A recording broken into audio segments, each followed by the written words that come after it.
Hello, everyone. Welcome to another live stream with me, 320 Sim Pilot.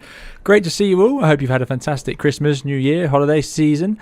And today we're going to go for a flight in Microsoft Flight Simulator in the iFly 737 MAX 8. It's been out a little while now, but it was one of the big surprises for me for Microsoft Flight Simulator 2020. So I could not resist taking it for a spin. And we've got a bit of a backlog. I didn't stream for a long time, so we've got a bit of a backlog of aircraft we need to take out for a flight. So this is certainly one of them. This is a really fantastic add-on. So flight today from here in Venice, a classic sort of 320 Sim Pilot route. Venice up to Heathrow in this old British Airways Landor livery. Absolutely love this livery. And you're not going to see it on a MAX 8, I wouldn't have thought, but there we go. Really, really nice. So thank you all for coming along. Sorry it was very last minute. I normally schedule streams a day in advance, but just found myself with a bit of spare time and the chance to stream, and I thought, well, we'll take advantage of that. We're also streaming on both YouTube and Twitch for the first time in a long time, so thank you to everyone joining us over the two platforms. So yeah, I thought I'd make sure the Twitch account still works for a start, but yeah, so there you go. So I can see the Donut Dev and Dougal over on Twitch, so thank you for joining us there. Thanks for moderating, and good to see you all on YouTube as well, of course. Crash Ed, Peter DR, great to have you here. Thank you for coming along. Happy and healthy 2025 to you as well. Sofiane, good to see you. Brian S., son of Posh, Alex, and Dougal, thanks for joining us on YouTube as well. AJKN, thank you for coming along. Yeah, 2 streams in less than a month. Well, I went about over 6 months without a stream, so I did say I want to get back into it a little more regularly than that, so the chance has come along, and I thought I'd better take advantage of it. Doc Retro as well, good evening to you. So yeah, quite a chilled out stream for today. We're just going to take a look. The plane's cold and dark, so we'll get to do the full Boeing thing and get it fully powered up and see all the different modes and so on. I also am using my Boeing yoke for today's stream, which I haven't done for a long time. My intention was, and I have a webcam that I could use to show the yoke as I fly it, like I do in the videos with the yokes, but unfortunately I did not have the chance to get that set up today in time, but I will be using the actual yoke. Let's just slow down that drone. That's far too quick otherwise. So yeah, there we go. Venice to Heathrow, classic stuff. We do this sort of route, was where the channel started. I mean, during COVID, we were just flying around this sort of part of Europe all the time, and I really enjoy it, and I miss it as well, because of course this was my my sort of flying. I'm a European short haul pilot. It's where I was when we started this channel, and although I fly long haul now on the 787, it's not something not something I wanted to get away from. I just don't do it anymore, so I quite like the idea of reliving that in the simulator. What's fun about the 737 is this is a brand new airplane, right? This is the MAX 8, but of course you can put the camera, put some old livery on it, and the thing looks ancient straight away. Look at the side of that wheel. I don't know why. It's great detail by the iFly team, but it just looks really old. Well, it's, the nose is straight off a 707, isn't it? And you can just see it all round. It's so cool. It's so retro. I see the 737 as such a piece of Boeing's history now. It's just sort of remarkable that we still get to fly them around in brand new configurations. This is basically no, it looks like a mini 787, especially if you see it at night. It has the same lights. It's the only airplane that has the same sort of the way the lights float and stay on for such a long time. It resembles a 787. So this and the 78 are the only two with those long, strong pulsing lights in the jet airliner world. I know private jets and lots of GA planes do have them now, but in airliners it's quite rare. So it's got that. It's got similar looking engines in a way with the chevrons on the back. This is to make it reduce the noise impact. And the flight deck, of course, looks very similar to a 78 if you look at it at the right angle. But underneath it really isn't. The 787 is an Airbus underneath. It's a fly-by-wire. It's full of protections and control laws and so on. And this just is not. It's got none of that stuff going on. Look at this. What's with this sort of, slightly green, military green hubcaps. But there we go. Big fan of this add-on. If you didn't get to fly the iFly 737 MAX 8, I would say it's one of the best that came out for 2020. And that's weird, right? Because, we already had the PMDG 737, and the MAX is so similar. Did we really need it? But it is a different beast. The flight deck is different. It's a in some respects infamous aircraft now, but it's a sort of a big big collection of different era of aviation all crammed into one machine, and that makes it really fun to operate. And iFly did a ridiculously good job on this add-on. It runs great in terms of performance, but the actual using of it, just clicking through the flight deck and running all the systems, it's a breeze. It's a brave thing to say at the start of a stream, but yeah, they've done a fantastic job just with the way it is to operate. It's one of those rare airplanes that's sort of better than its parts. They did such a great job with it.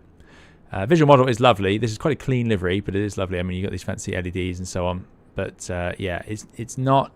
I think the Phoenix still takes the cake for just sheer visual fidelity. It's absolutely ridiculous. Although you can see there that classic sort of 737 framework. You can see that on the fin. I'm using an Xbox controller to pan around, Pilot Henrik. I am indeed. Captain Wazza, good to see you. Thanks for coming along and moderating along with Lauren V2500. Great to see you as well. Evening to you all. Thank you so much for coming along. It's great to have you here. Matt says, this is a shame, partway between Munich and Heathrow. Some in-flight entertainment at least. Excellent, Matt. I'm glad the Wi-Fi is working well enough for you to be able to watch, unless you're flying along in the sim.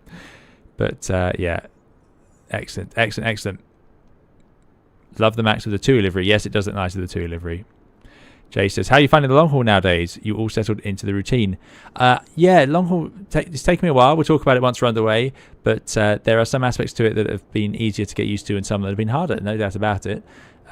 Sleep, getting used to sleeping at the right times, it's the big thing. I know I mentioned it before, but yeah, it's such a different sensation trying to sleep at odd times of day, before flights and stuff. Things that on short haul you take for granted. You're always sleeping in roughly the right time zone on short haul flights, so that does help. Now, of course, there are overnight short haul flights, so I shouldn't act like that's not a thing you have to do on short haul as well, but it's less common. Certainly was in my job anyway. Here we are in Venice. It's a nice day, albeit a bit foggy, and we'll find out the temperature in just a moment, but it could be a little bit chilly. What I do need to do, and what I forgot to do, and I can only apologise, is I need to connect to VATSIM. So let me do that. Like I say, a little bit last minute this one. So we're going to be Speedbird 241, and we're not in an A380-800. We are in a... What's the code for 73 Max? It's not 738. Oh, this is going to... Okay, chat, I need help. What's the what's the type code for 8B38M? Thank you very much. Already on it. There we go. 38. Excellent. That's worked. Connecting. I'll find out that I'm on someone's stand here. Thanks very much, everyone. Oh, no. I knew this would happen. That's my fault. All right. Let's just have a quick glance to make sure that there is another stand free. Who'd have thought Venice would be so popular at this time of day? The plane's not powered on, so it'll take me 2 seconds. Oh, I love that ETA livery. So we can just pop over to the right one stand. In fact, let's not even reload. Oh, they've gone. Oh, that wasn't our fault. Let's have a quick look on the VAT map. Yeah, they're still there. Okay, so what we'll do is we'll jump out of the drone. And we'll cheat. Oh, actually, should have disconnected before doing that. Just do that. And over we go. Before we get kicked off of VATSIM for life. No, I don't have special scenery, unfortunately. I really should. But again, last minute. So sadly, we're going to have to look at a rather bland Venice. I mean, it's okay. This was a big complaint, obviously, of Flight Simulator 2020. Some of the default airports just not particularly visually appealing. But there we go. Right. Looking over on Twitch. Yeah, Lauren V's on Twitch. Thank you for joining us there. And System Lord as well. B38M, of course. Yeah, indeed. Don't know where they come with these codes. Ah, there's an ignore command and you can hide the plane to pushback. Did not know that. Did not know that. Yeah, just blame it on the lazy long haul pilot. Yeah, exactly. After 14 hours, you follow the guidance, and yeah, it's hard to get too proud about parking after a long night flight. Right, that's good. That's good enough. So let's get ourselves into the jet. Which button do I need to press for that? Because I'm using the yoke, and there we go. So yeah, iFly 737 MAX 8, gorgeous, fantastic in every way. It's ridiculous. So let us try and remember how to use it is the next thing. I have loaded in VATSIM. I don't think there's any charts on here. Sorry, checklists on here. You can fiddle with lots and lots of settings, which we can have a look. It's even got a little video screen, which I quite like. So we've got airport map, performance, and payload. So this is all to come. Weight and balance. So we'll load it in. Can it load it from SimBrief? I feel like it can. But regardless, I think we'll get the airplane powered up first and foremost. It does have these checklists, though, built in. Ian Clay says, heads up. Hands up, who's missing the 777 on 2024? Indeed, yes, it would be nice to have it over on there. Although I'm having such trouble with 2024 at the moment. That's why I'm not streaming it still. So let's do it for APU power. So battery switch, guard closed, which is there. There we go. See, that animation, just great. So you put that down, and then it closes for it. Tick. Standby power switch, guard closed. Where is standby power on this thing? It's there. It was closed anyway.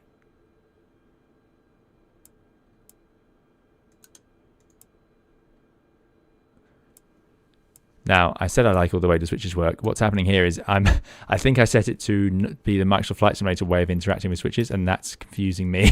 Alternate flaps, master switch, guard closed. Right. Alternate flaps, where are they? Alternate flaps, alternate flaps, alternate flaps. They're in a weird position on this airplane. That's the nose wheel. Alternate steering. I'm going to say that alternate flaps is closed because it's not the sort of thing that would have been fiddled with open. Spoilers, flight controls. Where are the alternate flaps gone? All the lights have come on. Covers are an automatic thing. Yes, that's right. Yeah, so they should just happen. FL Tom, hello to you. Thanks for coming along. Right, well, I'm not going to worry. I don't want to spend too long going through top left. It says add. Flight control, spoil. Alternate flaps, there it is. Guard closed. This is the thing with these initial checklists. They usually just contain hundreds and hundreds of items that are basically checking it's off, which is fine in the real world. It's necessary, but it's not necessary in the sims, obviously, usually. Electric hydraulic pump switches are off. That's the middle two. Those aren't running, so we have no hydraulic pressure right now. Landing gear lever down. I do have that on my yoke. That's cool. Landing gear lights illuminated, illuminated, illuminates. That's fine. Test, master find. Yes, yes, yes, yes, yes. We won't, like I say, we know that these are going to be in the right place. So this is doing lots and lots of tests.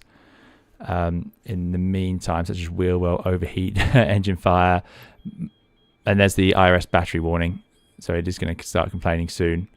So let's say we've done those, because this is a simulator and we want to actually get going at some point, and we'll go to the APU switch. Start APU start before we run out of battery power. Remember, the 787, you don't have to do any of these things. So like I say, it looks like a 7.8 cockpit, but it really isn't. Now, I think if we go to system,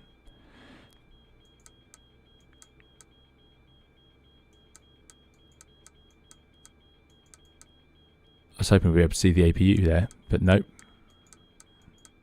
Nope. Not going to show us anything until we have enough electrical power. So we'll wait for that APU to get up and running. Do I not need to start up one of these fuel pumps for it as well? Mr. Espresso, good to see you. It's been a while. I hope you're doing well. Thanks for coming along. RS2020 just upgraded to a PC from Mac, so I'm not limited to only X-Plane. I picked up 2020 on Steam sale, and I think I will stay on it for a while and spend that money on some nice add-ons. Yeah, that's not a bad plan at all. There's so many great aircraft on it. 2024 is fantastic, but I've just been having trouble with the default airplanes on it. Now, is this working?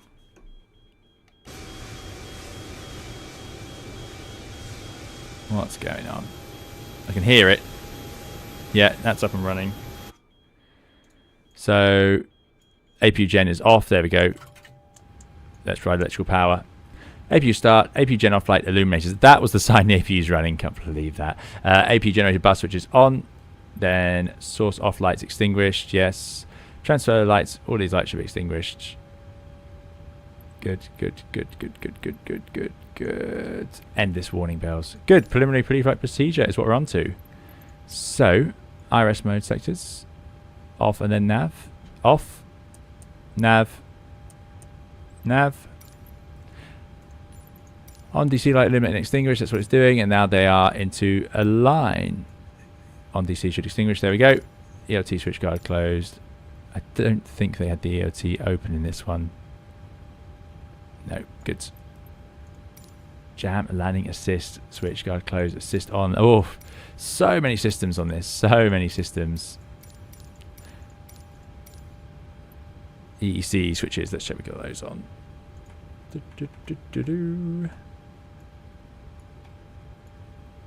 There's the ELT. Shouldn't have to fiddle around with that. Again, 787, none of these things are there. They don't even have switches for them.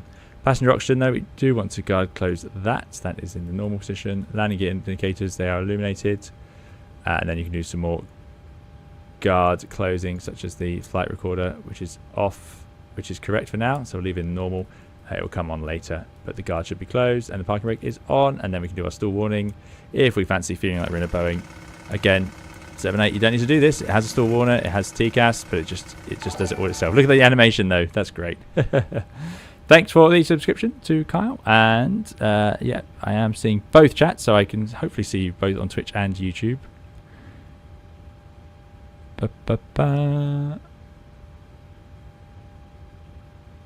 Fly with Craig says, good evening, I sent you an email. I work for AnyBuilds. Do check it out when you can. Thank you so much, Fly with Craig. I will check it out.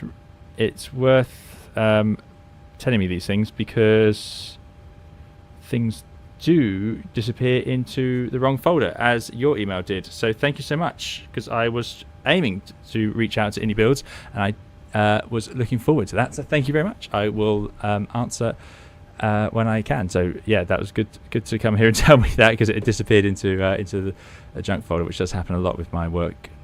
I say work with my my channel email. So yeah, great. Thank you very much.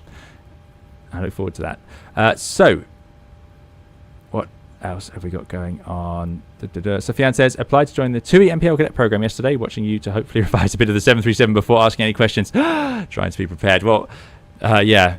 Well, don't take my knowledge of the 73, but you'll certainly be able to enjoy seeing it, and perhaps it might raise some thoughts in your own mind about it. But don't listen to me when it comes to the 737. On the 737 NG, you need to have at least one fuel pump on for APU. Yes, normally the rear left fuel pump, which is also true, the left aft on the 787, weirdly, but it's automatic, so the light just goes out on that one.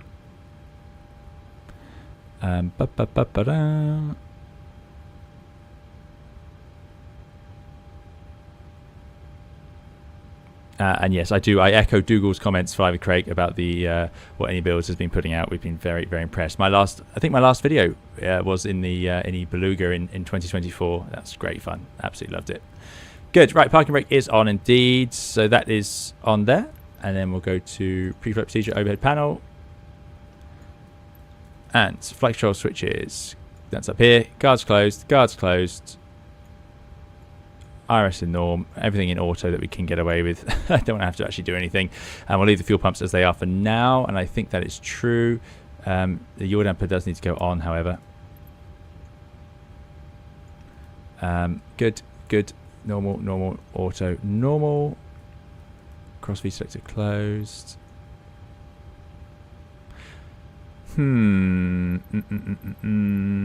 Okay, that is a very long and comprehensive 137 item checklist, which won't make for the best stream. So I'm going to do. We have flown the 737, so I'm going to take your advice, chat, and we'll get through this. So yeah, flight controls.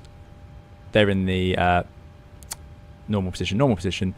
That's fine. There's low pressure because, of course, there's no hydraulic pressure. Alternate flaps we've already done. Speed trim fail will come on later, I think. But we have turned on the yaw damper. VHF in normal. IRS in normal. FMC in normal. Displays can be in auto and normal.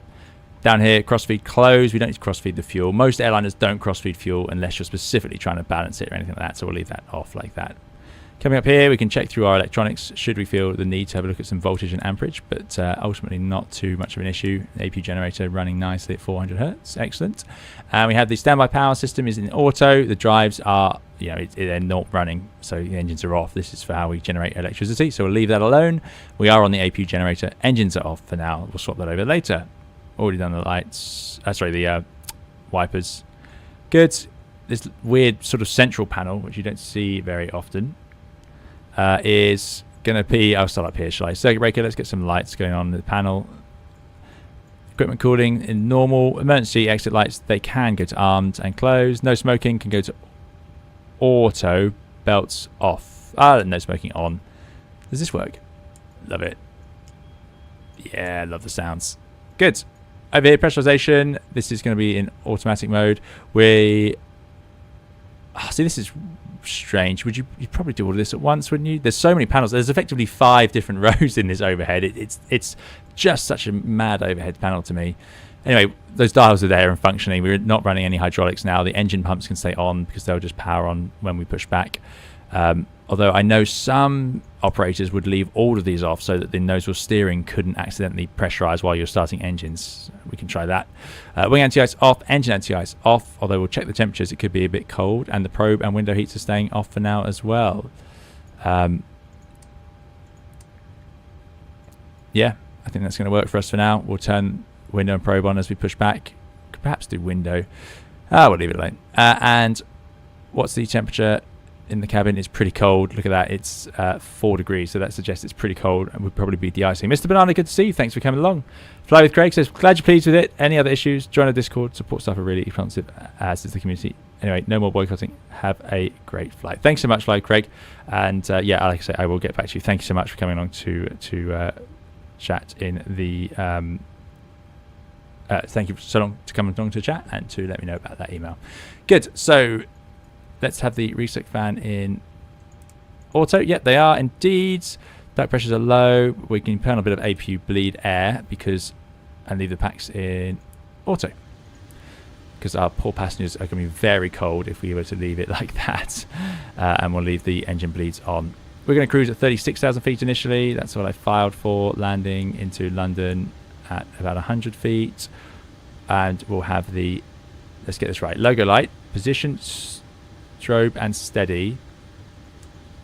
Steady. I think that's right. This is the only airplane that labels them like this that I'm aware of. But that should give us our nav lights, is what everyone else calls them. There they are. Nav and logo lights are now on. Good. That's the overhead panel. Going down to look at this system.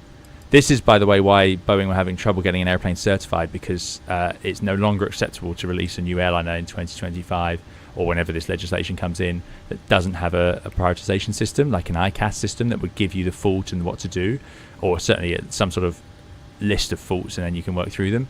This just tells you all the faults in a random order, and it doesn't explain what's the root cause. So it just say elec, and you have to work out, oh, the generator's offline, you know, as opposed to saying Gen 1 offline. So yeah, it's an interesting system, but there we go.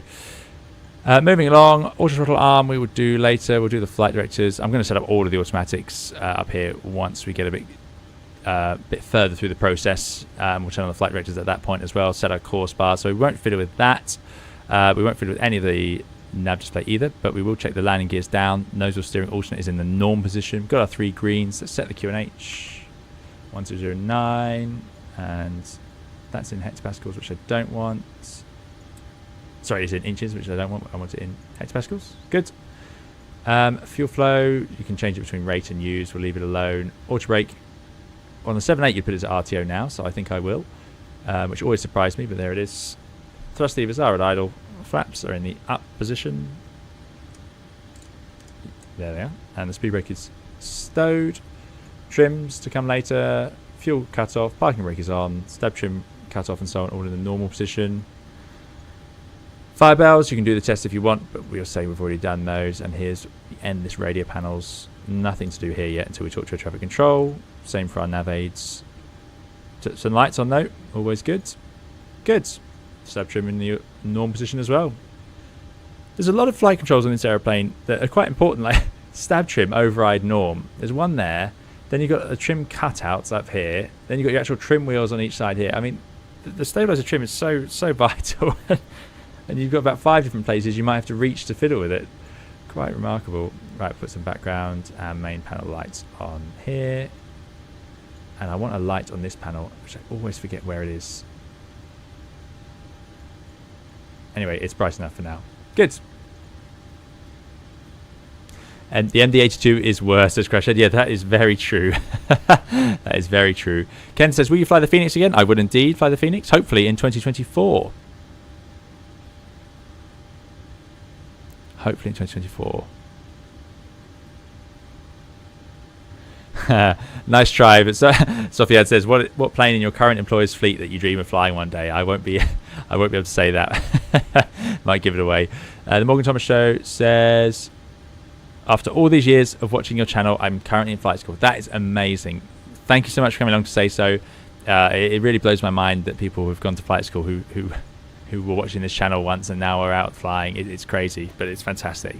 Enjoy it and have fun. And yeah, hopefully I'll hear or see you around in the industry. It is a small industry, so it's very, very likely at some point. Ian says, you fly the 787 but are type rated on the 777. Have you flown a 777 yet in work? Could you be rotated on any time to that? How does that work? I could in theory be licensed to fly both. I don't at the moment, but I hope one day to fly the 777 indeed. So yeah, good. Hayden J. Roberts, good to see you. Thanks for coming along. I hope you are doing very well. Thanks for joining us again today.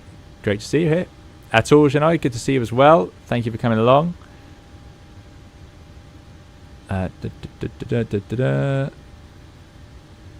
Right. So, anyway, that's the other panel. That's these panels done. I think we are getting into the sort of the setting up the actual airplane. So we'll go, it wants an IRS position. We'll go into the ACARS first. Just check this is all set up. Doesn't do anything. Okay, we're going to the FMC. Good. I think I did set it up. We are in Lima, India, Papa Zulu. Hopefully that looks pretty similar to our current last position. So I'm just going to plunk that in there. Yeah. Route requests. There we go. Starting to wake the whole thing up now. Pal 9, good to see you. I hope you're doing very, very well.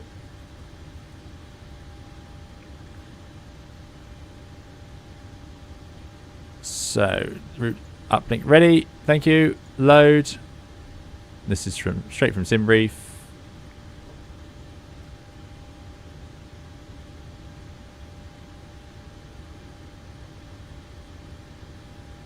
Andrew said, had me confused there. Thought I was watching live. I am. But hearing you hoping to fly Phoenix in 2024.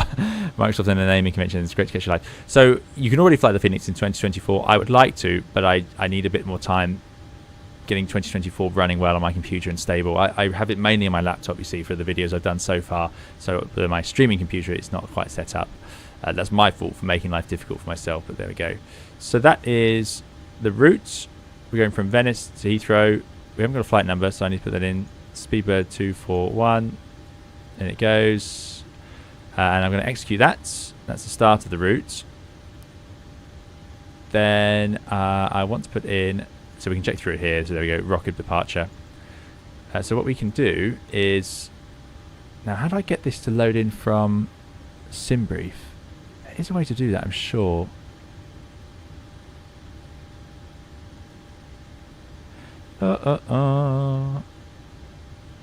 No. You can type it in. Or I can type in a total. Oh.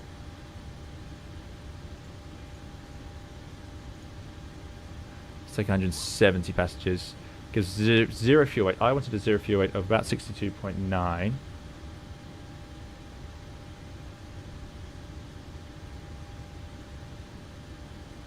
Pol 9, thank you so much for the $22.99 super chat. Really, really appreciate it, Pol 9. It's great to see you here again. And I saw your name come up, but my Streamlabs didn't work properly for that, so I can only apologise. So thank you so much. Really, really kind. And thank you for supporting the channel. And I know you've been a big supporter over a long time, so it's great to have you back here. And thank you so much for that support. And I don't know what's going on with YouTube, so I will work that one out. I can only apologise. Hopefully the next time that will work better. So I will keep an eye on the chat separately. But thank you so much, Brian, for the $22.99 super chat. Really, really appreciate it. And great to have you back. Yeah, it's been, like I say, been a long time. Right. Let me just work this out in my head. So 62.90 fuel weight. So we're still a bit light there. So let's go. Actually, no. Let's go 170. and then just add the cargo we need to.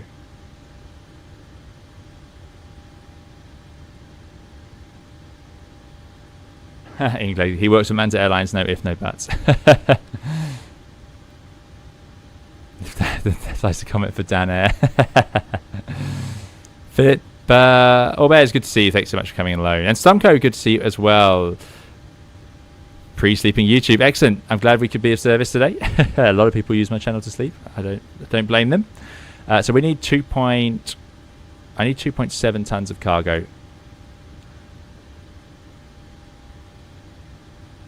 So let's put in 1 and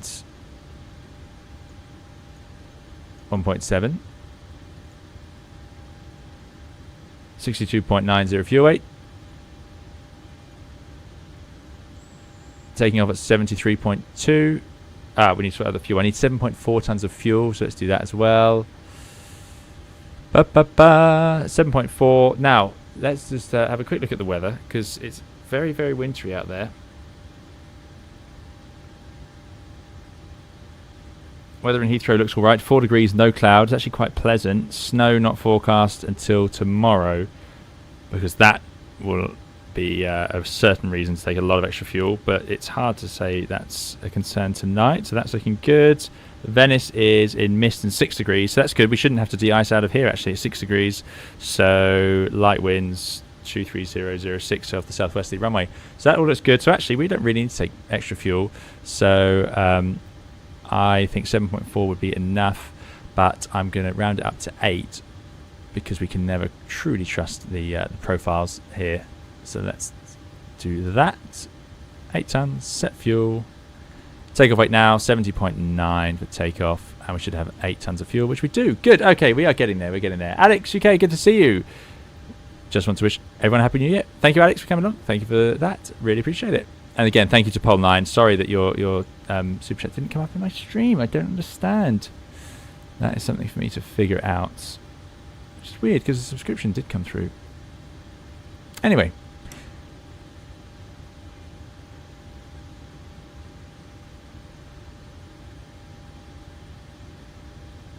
One day hoping to advance the Concorde.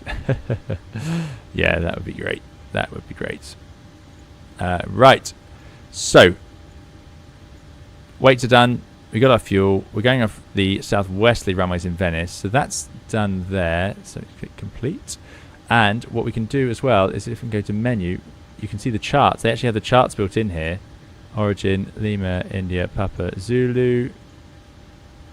And then... or use airport from FS, even better. Complete. This shows us the airport chart. So I'm expecting to take off. It's southwesterly. They prefer northeasterly. With a bit of a tailwind, we can still do 04 right. So I think we'll use 04 right for takeoff. Let's do that. Departure arrival. Departure. 04 right. Now, which rocket do we fancy? I'm not sure about this charts app. It's really cool that they put it in here. It's perhaps going to be more difficult for me to, just because I don't use it very often. The airport map is useful. Terminal charts. That's the airport chart. Show menu. Chart clip. Edit clip. Oh, I see. So let's go for, what's that? Is that departures? Let's take Rockib 6 Lima, Rockib 6 Quebec,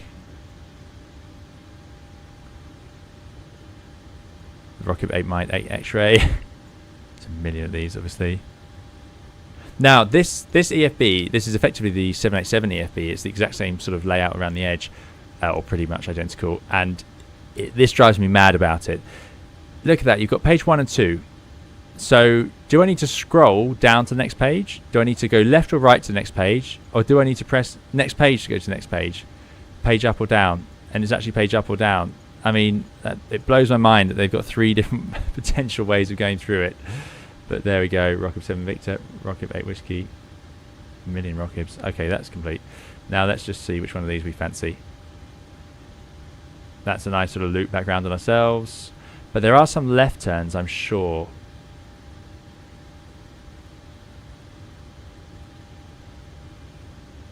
There we go. That's what I want. Rockib 8 Mike. Straight ahead, left turn.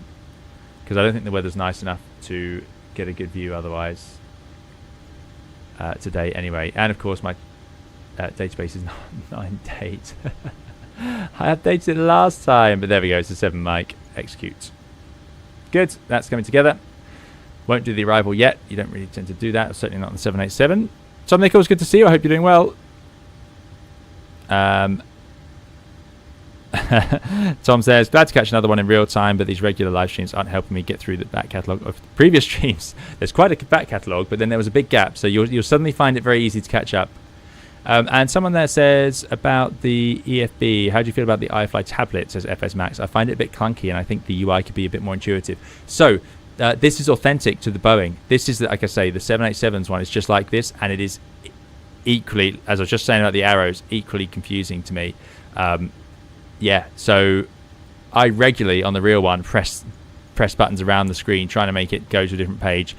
There's stuff that you use every flight, like the performance, where it's not an issue. You know what you're doing without really trying too hard. But when it comes to doing strange little things like this, then yeah, it can be clunky. But I think that's accurate. I think that they modeled it perfectly in that sense. Yeah, absolutely amazing that this is how it is. It's like the people who designed the outside didn't know what the software was going to look like at all, so they just made it look like that with endless ways to navigate around. It's like that. I'm sure that's not the case, but there we go. Departure arrival. So route 1 is now active, done the departure. So let's go back to our NITS ref. Let's make sure we did the ident, did the posinit, done the routes, now the perfinit. Good. So let's go back to performance of payload, weight and balance. And we have a 0 fuel at 62.9. So let's just put 62.9. Reserve fuel. I've got that somewhere. This is a very slow start. I do apologise, everyone. The flight's not too long. It's only 2 hours and 7. I thought it was shorter than that. We've got a reserve fuel of 900. So pretty light, actually, on reserve fuel. That shows those max engines being very efficient. And an alternate fuel of a ton. So 1.9 reserves. Cost next 53. Cruising, we're going to go at 360, not 180. Thank you. Cruise wind, average wind 279.69. That's the reason then. Pretty strong headwinds. Executes. 8 ton sensed. We'll put 8 in there. I don't know why you'd need to do that. And there we go. So now we need to do the actual performance. So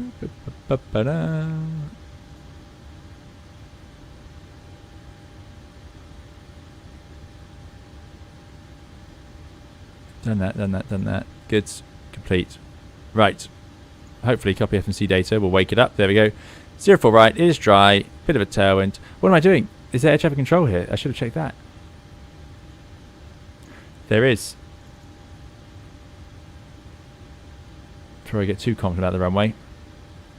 That's Zulu 04 right. There you go. Runway new 04 right. Perfect. That's on information. Juliet. And they're giving temperature of 6, dew point 6, hence the fog outside. QNX 1009. Excellent. So that all works. So we're going to go anti-ice config is going to be on. We're going to have the engine anti-ice. I don't think we'll pick up wing ice, but we're below 10 degrees in moisture. Air conditioning I'm going to leave on because on the 7.8 we do. And flaps, I want to get flap optimum. I'm going to try flap 5. And let's do a derated takeoff. Maximum atmospheric derate. Takeoff weight 70.8 tons. That's all as expected. Calculate, please. V-speeds cannot calculate. Select a different flap, derate, thrust, or increase weight. Yeah, where did they get the CG from?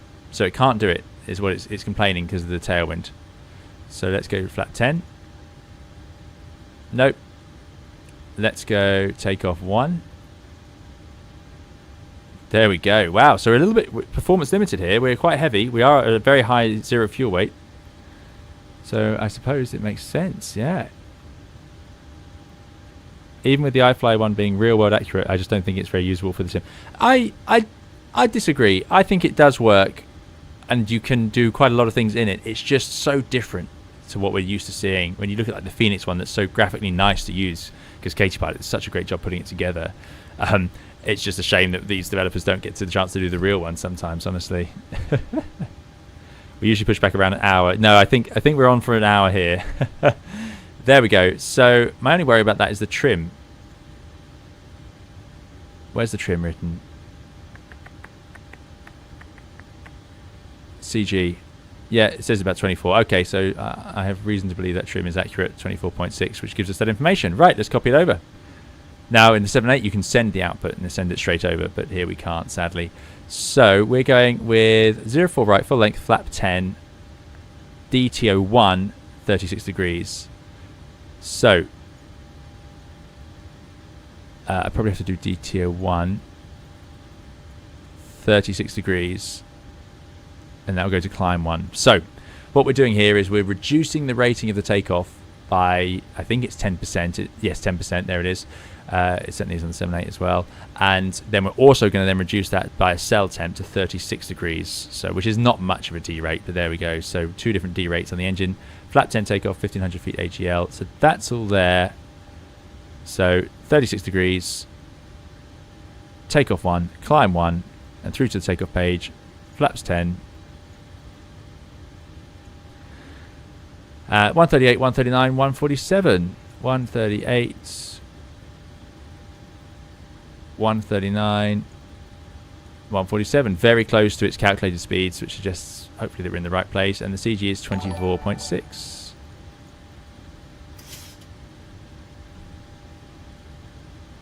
Good.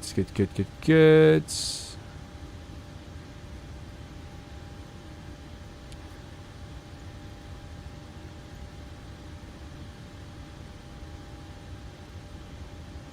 Right, that is the takeoff ref performance done.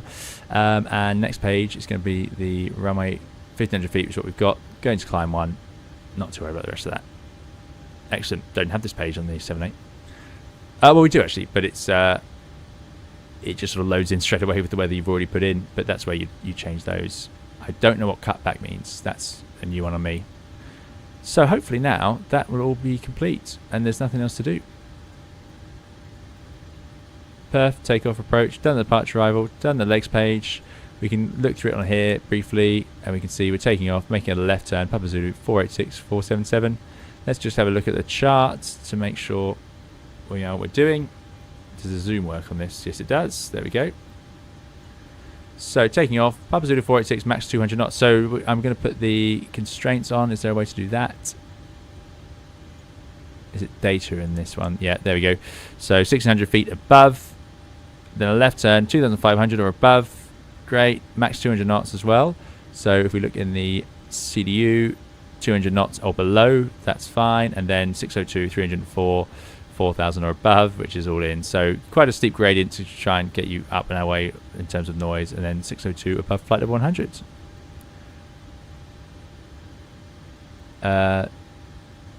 4,000 or above. Yeah, wonder if that's what they changed on it. Anyway, looks good. Speeds look good. Speed limit changed at the right point, so I think that's close enough. And that should keep us in a good place. Right. That's done. Go back to map. Can we zoom all the way in on this? Does it have the parking charts? Or is that only on our EFB? Don't think it does have it. I can now. How do I swap this ICAS over to the other side? Oh, VSD. Oh, yes, VSD is great.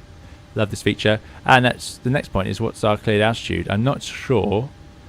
So we need to speak to air traffic control to get that. I wonder if that VSD will wake up later on. It's complaining it doesn't have the runway data. Don't know why. Anyway. FMC. Good. So, taking off. 04 right.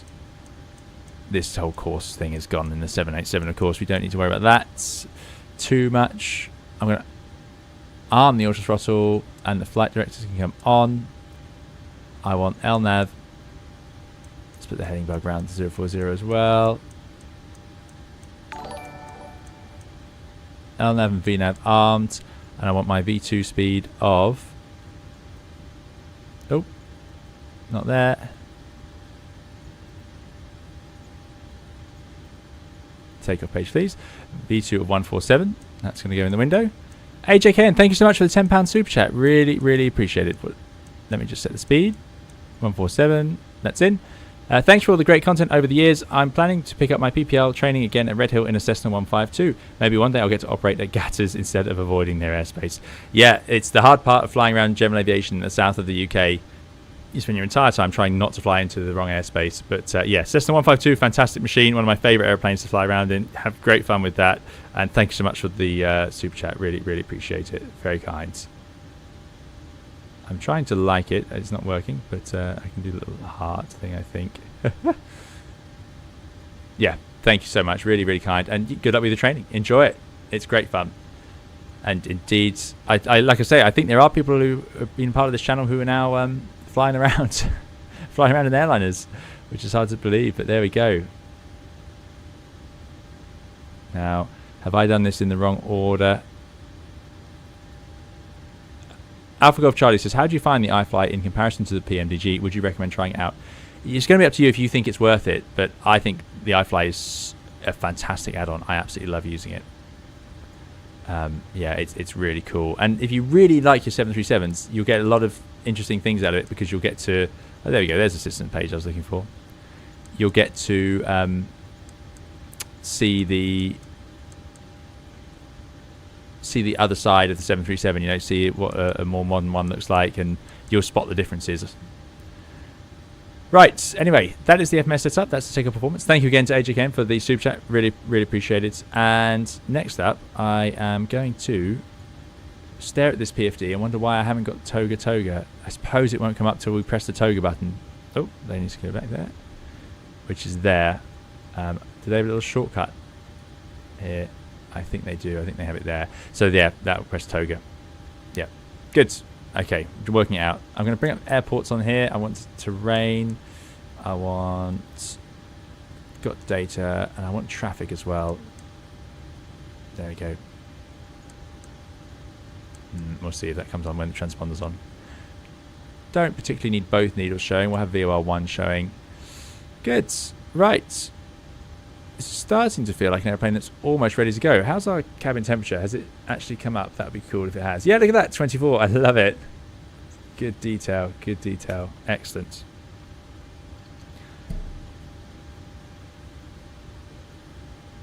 Right, just making sure I am seeing both chats. I can only apologise if I do miss one chat or another. There does seem to be a slight glitch between the two. Dougal says, talking of Katie Pilot, I'm interested to see her next upcoming project. Do you know what that is, Dougal? I don't. So yeah, if it's public knowledge, then do please share. If not, obviously, then please don't. But yeah, I'll be curious. Yeah, I mean, you can see that the detailing on this one, this aircraft is so good. So look at this wire. Even got the thread colour changes around it. The sort of red. Awesome. Okay. I think that's enough chat. Let's run through to our checklist. We've done the pre-flight procedures. Let's do pre-flight checklist. Oxygen test at 100%. Okay, excellent. Before start procedure, flight deck door closed and locked. It is. Lock fail light extinguished. N1 bug set. So that is DTO1 36 degrees. So that's what we wanted. Auto throttle arm switch is armed. IS max selector V2 147 is set. Look at this. This is great. We actually got some things right. Arm LNAV, arm VNAV. Initial heading set, we've done that. Initial altitude set to come from air traffic control. Taxi, I'm just going to set a random altitude just so we remember that. Taxi and takeoff briefing it's mostly complete. Let's just also show you the ground charts. I think if we go airport map, there we go. We're here. And that even shows the stand number, 328. That's cool. And we're going to taxi out, down, and out that way. So we'll just take that from air traffic control as we go. We looked at departure. It's a left turn with some height restrictions. I don't know why, in fact, I've been so detailed on that departure when we haven't asked air traffic control. So let's go and see what we can get from them. Venice has a habit of not allowing you to do that one, and I might need to change all my performance. So this is my fault for taking this long to speak to air traffic control. You can tell I haven't streamed for a long time. Let's tune tower 1202. Let's just get that information. The reason it doesn't come into my flow much these days is because you nearly always do your clearance through CPLC now, pre-departure clearance. So you actually get it quite early in the process and quite effortlessly. 1202. And I was trying out a new button for transmitting. I don't think it's worked.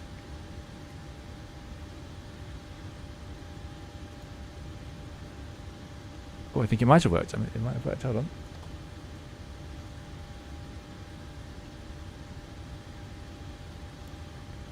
Right, let's give it a go. We are Speedbird 241 with Juliet QNH 1009 on 328. Venice Tower, Buenos Aires, Speedbird 241. 737 MAX 8 on on 3. 358 with Juliet QNH 1009, request clearance, London Heathrow. I completely lost the stand. 241 Venice Tower, buonasera, clear back shortly, break with 041 Mike Hotel from Alpha, with 04 right, clear for takeoff, wind 230 degrees. It's right here, no. 328. Clear for takeoff, runway 04 right, 041 Mike Hotel. Speedbird 241, you're cleared to destination via the Rockib 8 X-ray departure, runway 04 right, initially 4,000 feet, squawk 5420. Thank you, cleared to London Rockib 8 X-ray 04 right, squawk 5420, initial climb altitude 4,000 feet, Speedbird 241. Speedbird 241, correct. Cool. I knew that was going to happen. I can't be annoyed at anyone. That is entirely my fault. Rockib 8 X-ray. Now prepare to see that display as a right turn. Yep. That's the slightly longer route. Execute. There we go. Now, the runway didn't change, just the SID. Slightly different. So, Rockib 8 X-ray. We'll now go to our charts.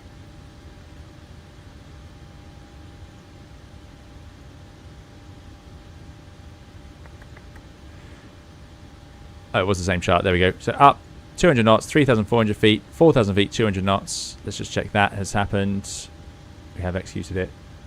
4,000 above, 200 knots. Yeah, that's in there. And then away up to above 100. Good. 4,000 feet altitude.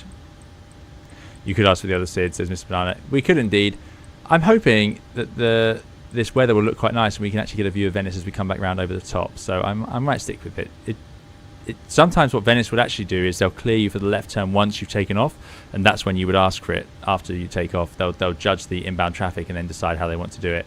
So you can get a sudden last minute left turn, or they'll say continue current heading just in that first part of the climb out and then say turn left. So that could also happen. There we go. Right, so that is now our departure done and briefed. And finally the score 5420. Oh, Lava transponder we can just type into. Good. So that's done. Speedbird 241, unfortunately you have to close, continue Unicom 122.8, have a nice flight, ciao. 1228 Speedbird 241, grazie, ciao. That's no problem.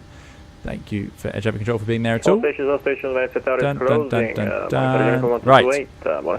Start clearance obtained, well we'll say that that's now obtained.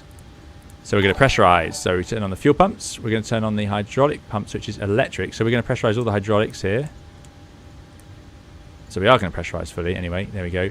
Electric pump low pressure lights are extinguished. The engine low pressure lights are still on. Anti-collision light can go on. So we speak to the ground crew and check that they're happy for us to pressurize. Trim set, because now we have hydraulic power, we can do that. On the 78 it's electric, so it doesn't matter, even though you do actually do it at the same point. And the trim was 4.38. About where it was anyway. Pretty nose forward. Trim in the green band it is. Rudder and aid-on trim 0 units, please. 0, 0. Excellent. Rudder sitting at 0. Looks good to me. So next is the engine start procedure. So let's just think about this carefully. Are we actually ready to go? 1 hour in. I think we might be.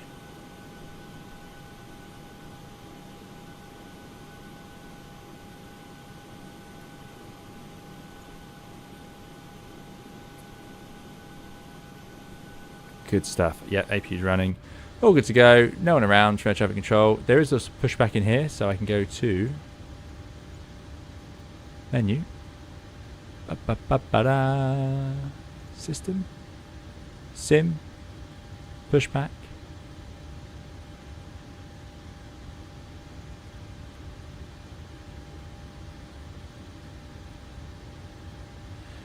I don't actually know these distances. Anyway, we're installing the pin. Do a straight push. Start. What happens here if I just press start? So I need to type in an actual distance. Let's go back, I don't know, 20 meters?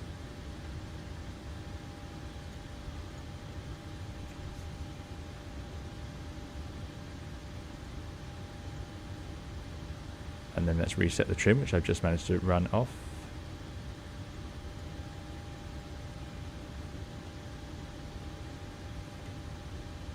Good. Yeah, good. That's the autopilot disconnect. Okay. Transponder can go to transponder. And we're going to put the packs off. That should build up the bleed pressure.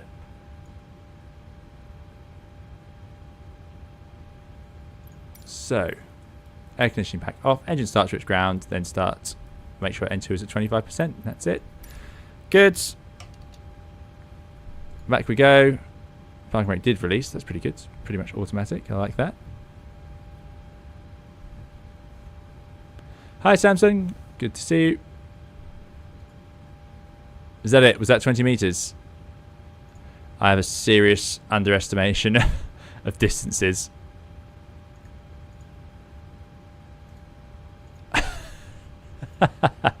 Whoops. Come back, Tug. Don't leave us here. Let's start the engines then. We'll start engine number 2. So we go to ground for a ground start. Look for N2. Start spinning. There it goes. 15%. Allow it to have fuel. I'm surprised they're not just normal automatic starts. I suppose it's sort of automatic. The max height is 39 meters long. You've only pushed half your length. Yeah, that does make sense when I think about it now. There she goes. Murky evening to depart Venice. You'll notice it's still daylight because I've actually cheated on the times a little bit.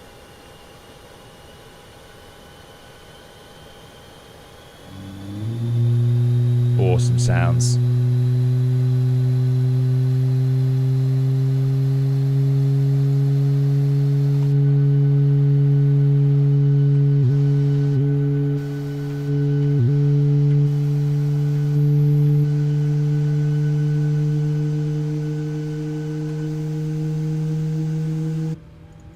Love it. Tug's going. Setting the parking brake.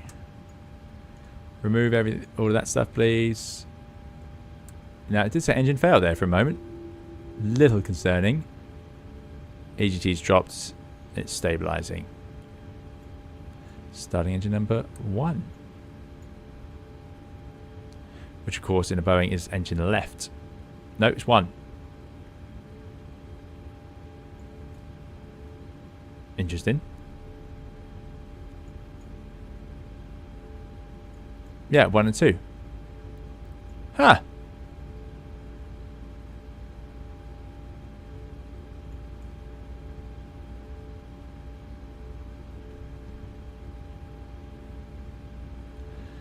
Samsung would like a Dubai to Cape Town or Heathrow to Dubai. Goodness me, those are long flights, but perhaps for our special 90k stream, let's introduce fuel to that engine. That could be an option. Gary says, love the Landor, the good old days. Used to fly the Landor 747-200s from Orlando to Gatwick back in the 90s. Excellent. Yes, the classics. Very, very popular aeroplane.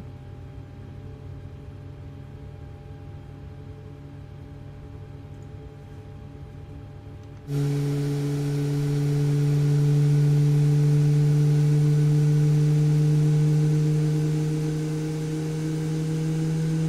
think the lighting's going to look really nice once we get it going. See if this engine sequence works a bit better.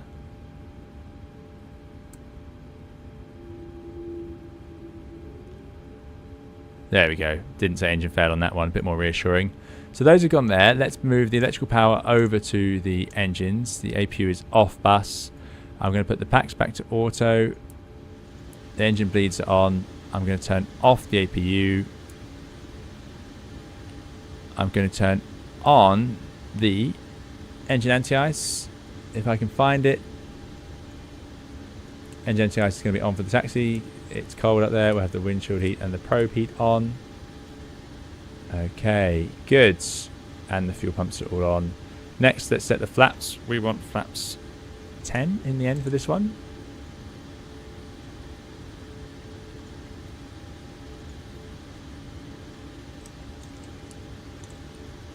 Done the trim already. And let's run the flight controls. Now, I don't know, do we need to bring up the flight control page on the 7.3? Probably.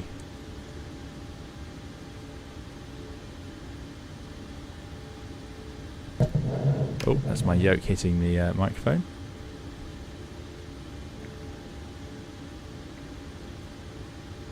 Good. Let's have a look at those controls on there. That's cool, it does look pretty good.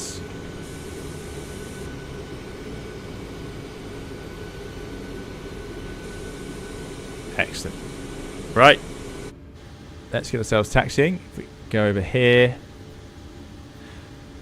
we have an airport map. We're going to go left, and then we'll just go down and out, and then cross over at the end of the runway.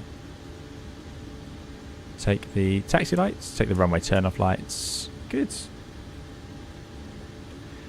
It's not engine 1 and 2 on the 7.8, or why are you surprised, Mr. Manala? No, on the 7.8, I'm trying to make sure I get this right the right way around now.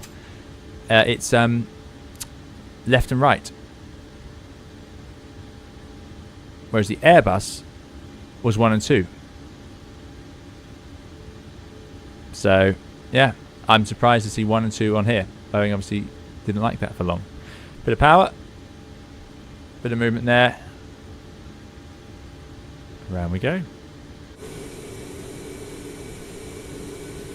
Very foggy conditions. Things you would do on a day like this is you would be careful not to be doing too much during the taxi. So we have already done our flight controls.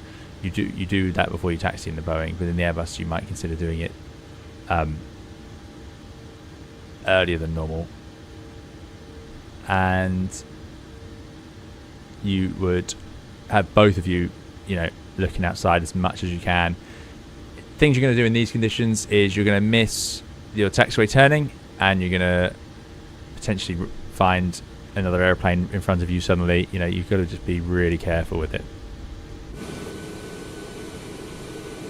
Love the way that wing wobbles. Should probably announce this because we are on VATSIM. It's not just us. So I need to go to 1228.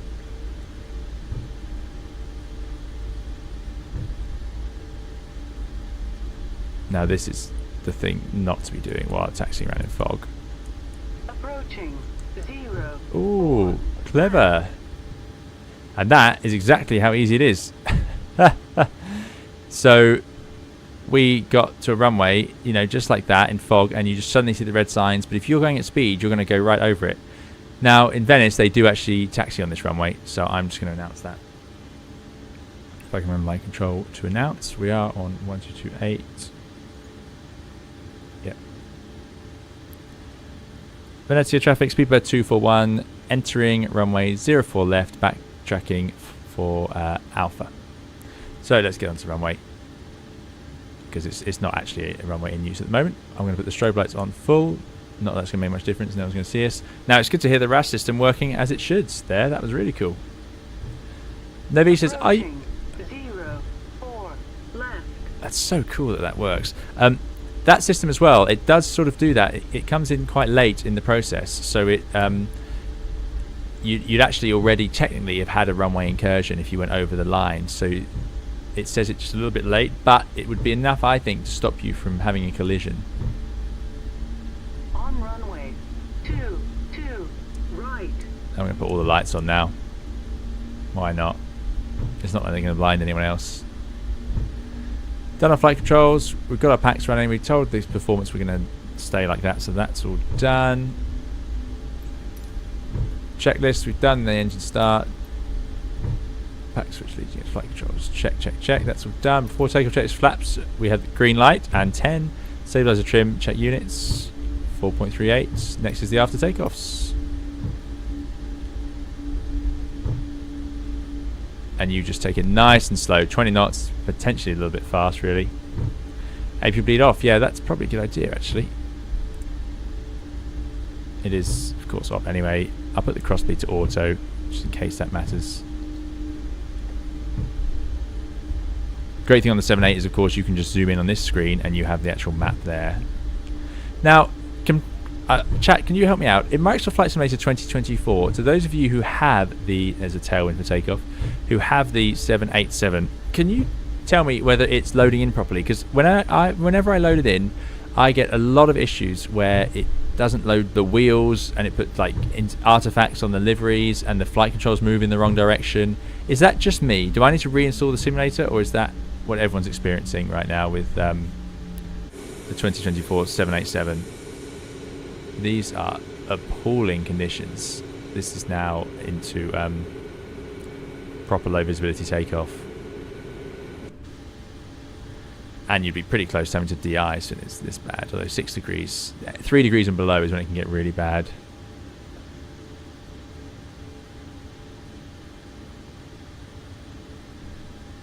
Lauren Reed says, looks about as bad as it was in Minneapolis last week during the terrible weather we had across most of the country, really. 1/8 statute mile, RVR 1400. So what's that in meters? It'd be about a third, wouldn't it? So yeah, that's pretty bad. I've flown around in sort of a couple of 100 meters RVRs, and it is surprising how little you can see. Okay. I think we're ready to go. Engines are warm.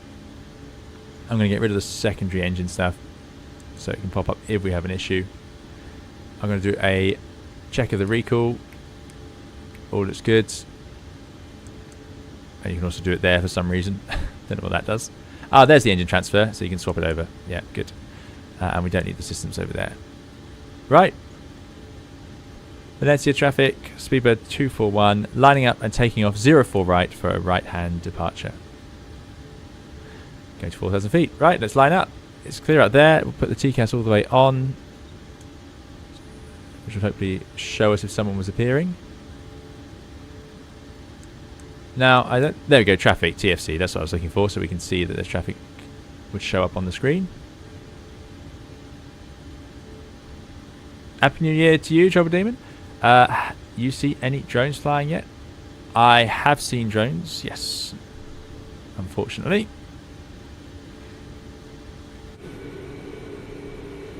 But it is taken incredibly seriously, as you can imagine. This is cool. I didn't know Flight Simulator 2020 did fog this thick. It's amazing to me that aviation works in these conditions.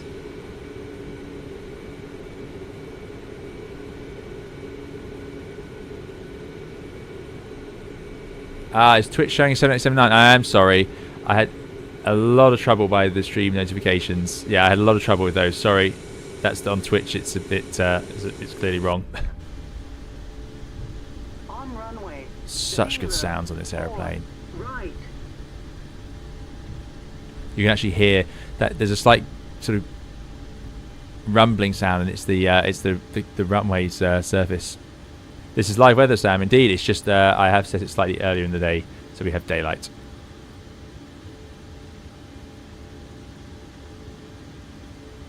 Discord showed 7 minutes. Thanks, RMV. Excellent, excellent. This is fog. This will be fog in Venice. Yeah, I don't think they get too much smog. Right, we're ready to go. We're going to go 40% N1, bit of forward pressure on the yoke, and then we're going to hit the toga button.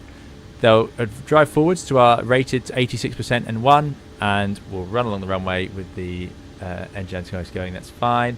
V1 of 138, then rotate at 139. We'll rotate up to our initial pitch. I believe it should be 15 degrees in the 73 max 8, but that might be wrong. And then we're going to climb away at 1,500 feet. We'll accelerate. It should go to climb 1. I want it to be an LNAV, and we'll put it in autopilot fairly promptly so that I can then make sure that we go into N1 bug up, which is a weird thing you do on this airplane, as opposed to VNAV mode, which on the 7.8 VNAV just takes care of all of that. And then that should be us climbing away, and then we'll just play around with all the vertical modes of the Boeing, of which there's about 3,000. Cool. Right, 40%. I do love the Thrustmaster Boeing yoke is fantastic.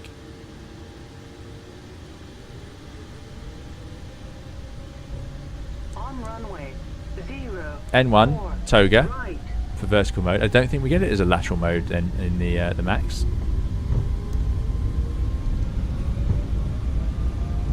It's gone through the thrust slightly. It's getting a bit confused there, jumping up and down. 85%. 80 knots, yoke to neutral. It's a bit grippy on that nose gear. There we go. Now the nose gear feels nice. Now that nose steering's gone off. This is what you would see. That tailwind really not helping us here. Well, that would be a reject. I don't know what it's done to the thrust there. So we're going to go toga. D1 rotates.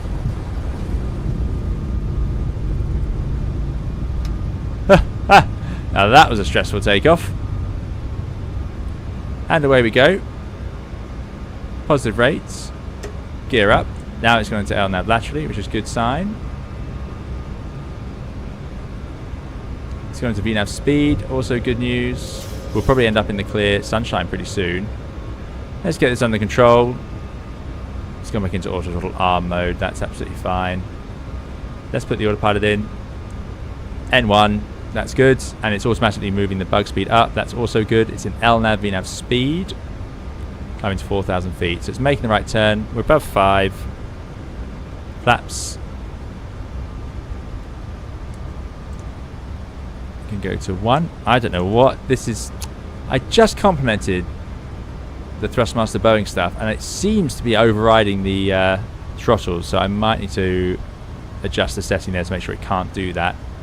Now it's bugging 200 knots, which is the VNAV speed it would want, and 4,000 feet. FMC speed, VNAV out, that's also fine. We're going to leave the flaps at 2. In fact, we can leave them at 1.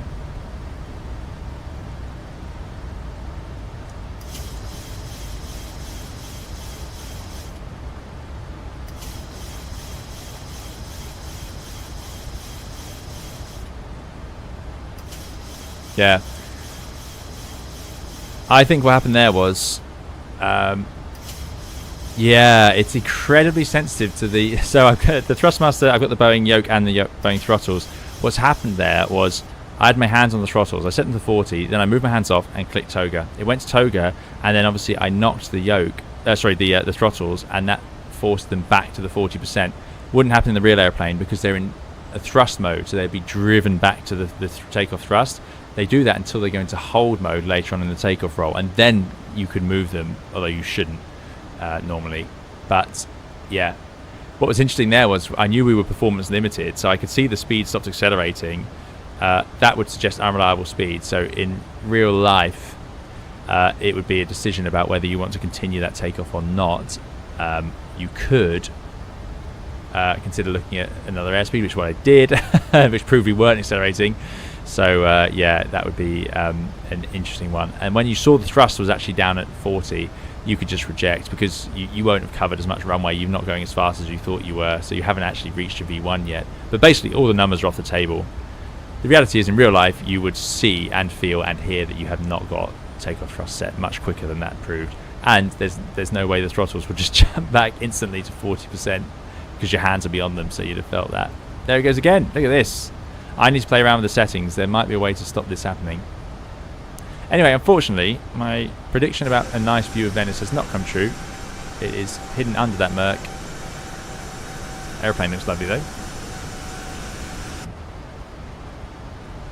Yeah.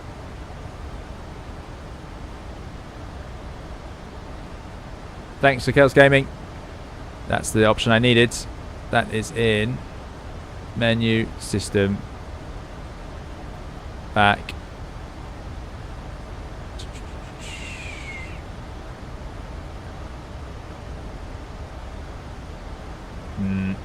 I will find that shortly. Yeah.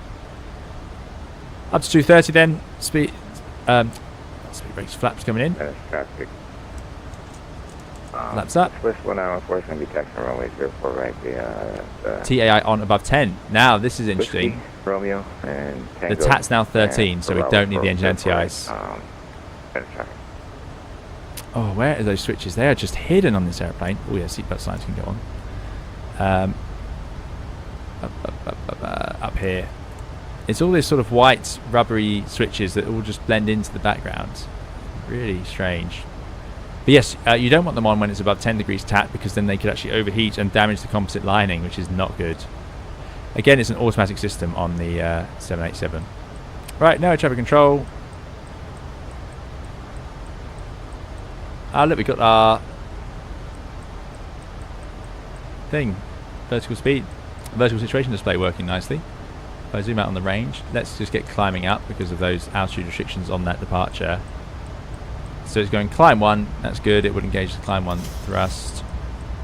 And I'm just going straight up to 36. We'll put it back into VNAV once we're underway.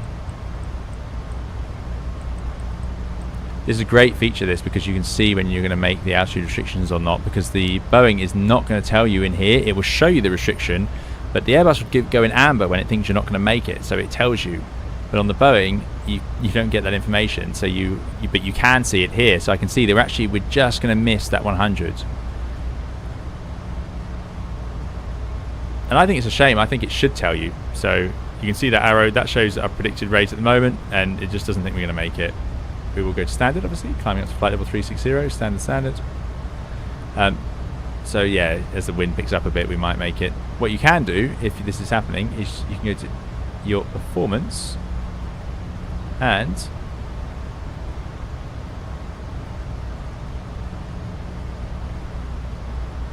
you can go to climb thrust instead. It's on climb 1. You can get rid of that, climb, and you'll get a bit more thrust out of it. And now you'll have an even better chance of making that restriction. That's one of the tools you have in your toolbox anyway.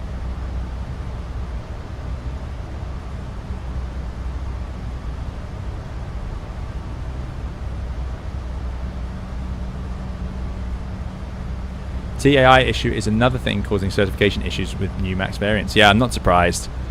It's so with this, I don't know why is it called TAI. It's called engine anti-ice normally, EAI, but it seems to be TAI on the MAX. I don't know why, but what's happening is on the A320 family, including the Neos, like the 737, you do the air anti-ice manually. So if you're in icing conditions, which is typically considered to be 10 degrees or below TAT, total air temperature, and moisture outside, then you would turn on the engine anti-ice as a precaution. It's anti-ice, so you run it all the time when you're in icing conditions so that it can't build up any ice. Now, what's happened is there's a bit of an issue where if you were to leave it on like this, and the TAT is above 10, luckily it's dropped now, but let's say it's 20 degrees because you're flying quite fast, it won't give you the warning potentially, and it can cause damage to the lining and potentially lead to an engine failure, I believe is the risk ultimately, which is obviously really bad news. So you've got to be really on top of it, and there's certain conditions where it could be left on, and it's just a bit of an extreme issue, right? Like leaving the anti-ice on the A320 family was a fuel issue, so you're just burning extra fuel because it uses fuel, it uses bleed air from the engine to heat up the intake of the engine.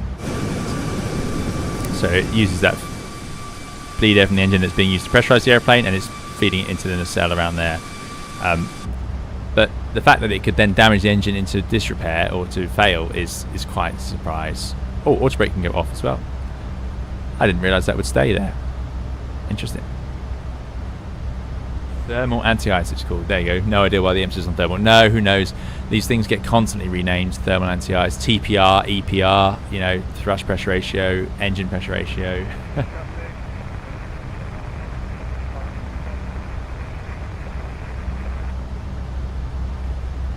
Yeah. So yeah, one of those things. But yeah, interesting takeoff that. In real life, you would not continue in fog without the thrust set. Let me just be very clear about that. But yeah, I could see that we hadn't reached the other touchdown zone yet, so I was optimistic. that we would we'd be able to get off the ground. Now, where's the setting for?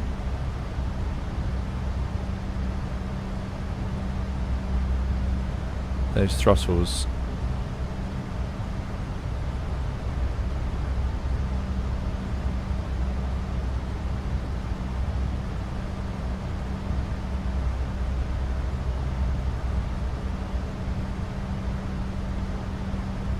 Look at that. You can.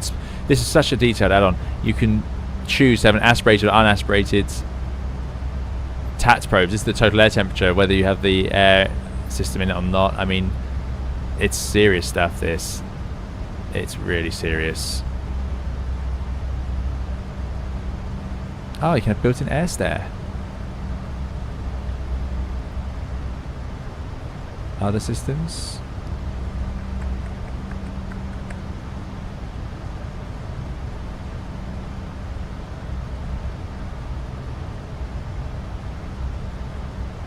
You know what I'm looking for.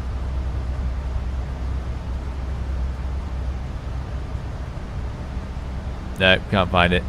We'll find it eventually. So that you can't. I don't want my thrust levers overriding that easily. GD asks, have I used the Boeing yoke with the citation longitude? I have not. I have not. I'm sure it would work. Happy New Year to you, Mark Burgess. Thanks for coming along. Thanks for joining us. In this weather, do you tune the localizer? Asks Desert FX. So that is a good question. What you would previously do is you would tune 110. We've easily made that restriction. Yeah, you would tune a localizer, and then you'd see the localizer appear on the PFD. So as you lined up on the runway, you'd know you're on the right runway because you have a localizer indication. Rare. It's rare. The Airbus does actually do it automatically, so you would know that, and it gives you those different modes during takeoff. But so maybe you would on the 7.3. I don't know. The 7.8 you wouldn't typically do it because you're going to have the navigation chart on here, which is another way of backing up where you are. But it is an option. Some people would. Some people would. Perhaps I should say that.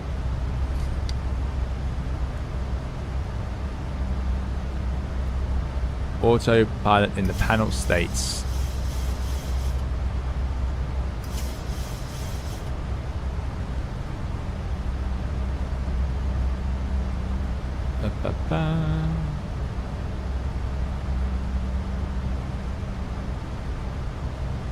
Aha.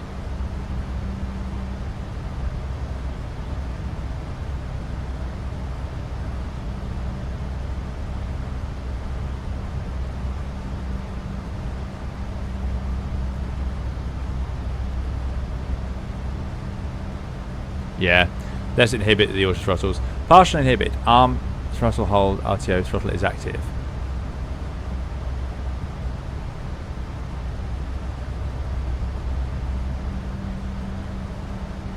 I think we're just going to do a total inhibit. And now, yeah, they're just not doing anything. I think that's what we'll do. And then once we disconnect, they'll go to where we want them. Yeah, that's what I want. Otherwise, it's just going to cause that problem again one day. Good. Thank you very much. Thanks, Sir Kels, for that. Total inhibit is what you want. Thank you. Perfect. That's helped out a lot.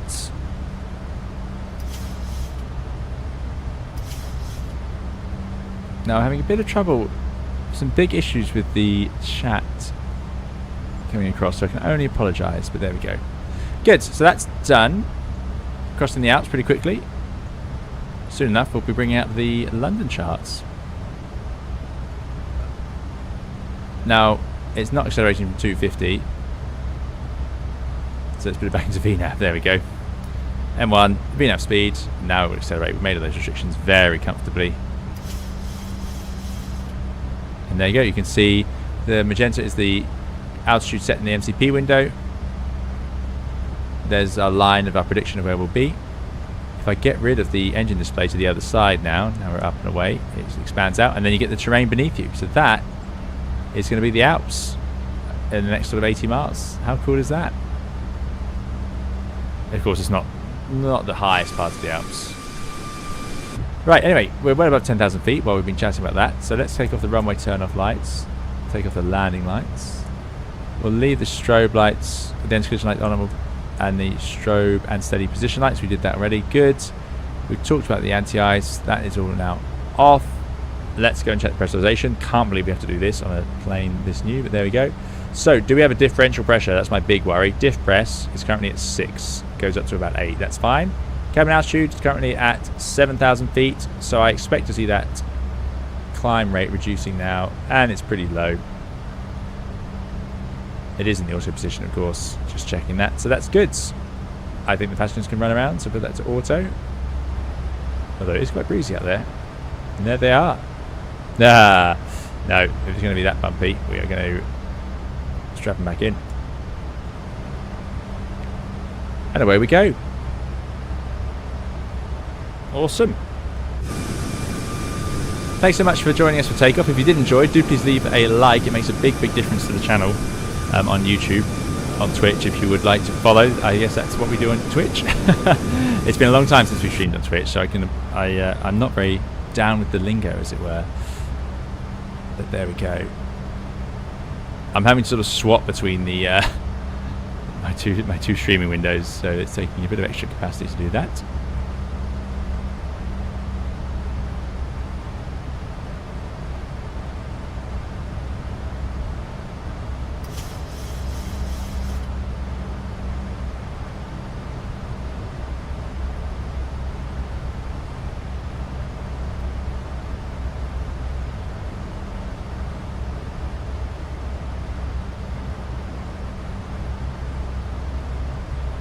Alpha Golf Charlie says, I tried the INAV Zulu 15 into Pyro this morning in the 319. Absolutely battered me. Would love to see you have a go. Had to turn off GPWS and descend with a 7.2 FPA for 7 miles, I think it was. Well, I mean, that does sound quite something. Let me just write that down. Pyro INAV Zulu 15. That rings a bell as one of those famous ones. I haven't looked at it myself, but yeah. What's the code for Pyro? We can have a look at the chart. Now this is a very familiar flight deck. Someone asked me earlier, I think I got distracted, what do I think of the screens? I think they're great. These are just like the 7.8 screens. This is the same. We have our transponder code and call sign up here.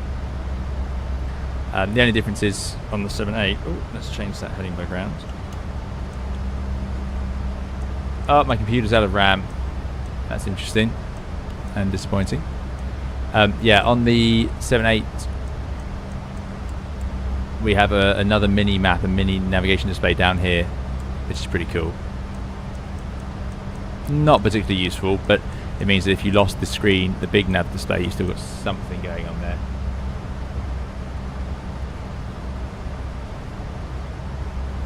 Let's see if I can convince my computer to continue streaming to you all. VQPR. Cloud brake procedure down to minimums, landing is visual with lots of turns. Yeah, that's the one. I do recognise that. VQPR. Okay, let's have a look. Let's just run the after takeoff checklist. Engine bleeds are on, packs are in auto, landing get up, flaps up, no lights. Good. Next is the descent checklist. Already done the landing altitudes, so we need to set up all the bits of information. Pretty straightforward once it's going, this airplane. It's just getting it going. It's the hard bit. VQPR. Download more RAM. Yeah, Matthias. I know, I should do that. I just need to remember which website has it.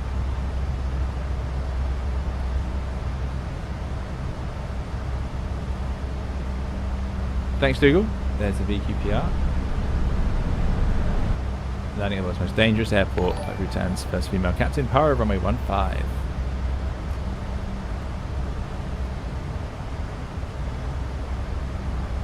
I will watch that afterwards. Right. Airport. VQPR. Thanks so much, Louis Huang, for the NT $170. I apologise. NT. Which currency is NT? I love seeing all the different currencies around the world. Taiwan, new Taiwan dollar. Thank you so much. Really, really appreciate it. That's very, very kind. And Louis says, what's your opinion about Microsoft Flight Simulator 2024? Should we stay on the 2020 version until it is more stable? You know, I really like 2024. When I use it and I'm flying around and you're doing anything with sort of the water. Look at the snow, by the way. The snow's really improved. Wow. I think it's great. Only you can tell if it's for you, particularly down to which airplane you want to fly. Because, you know, the iFly 737, you know, that's great, 777. So here I am. I was all ready to just leave 2020 behind, but actually my last two streams, A380, you know, from fly-by-wire, I've gone into 2020 because they're what I want to fly. So it's just up to you, really. You could always get the Xbox Game Pass and try it out, or you could just get the basic version and then wait for the airplanes to be moved across. Phoenix has moved across, of course. I still get frustrated with 2024 because of some of the big bugs I'm having with like the 787, which is disappointing to me. But yeah, it's a really hard question. But thank you so much for the super chat. Really appreciate the support, Louis. Thank you very much. I'm running 60. Sorry, I've got 32 gigabytes of RAM, but because I stream as well, I've noticed it's starting to become an issue.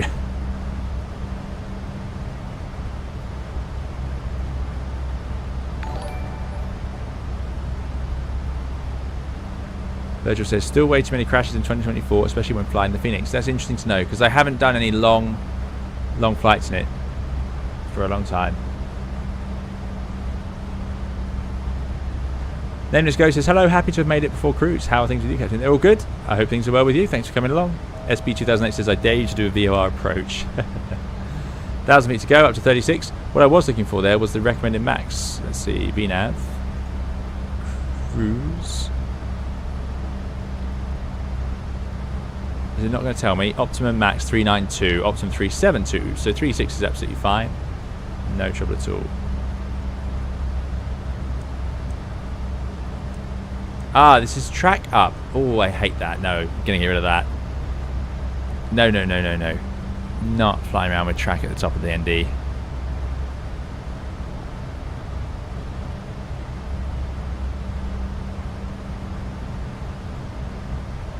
Let's level off. And then we can check out Paro.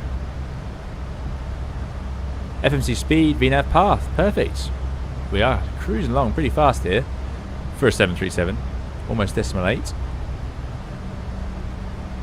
They do, I believe, climb a bit quicker than the A320s, the 73s.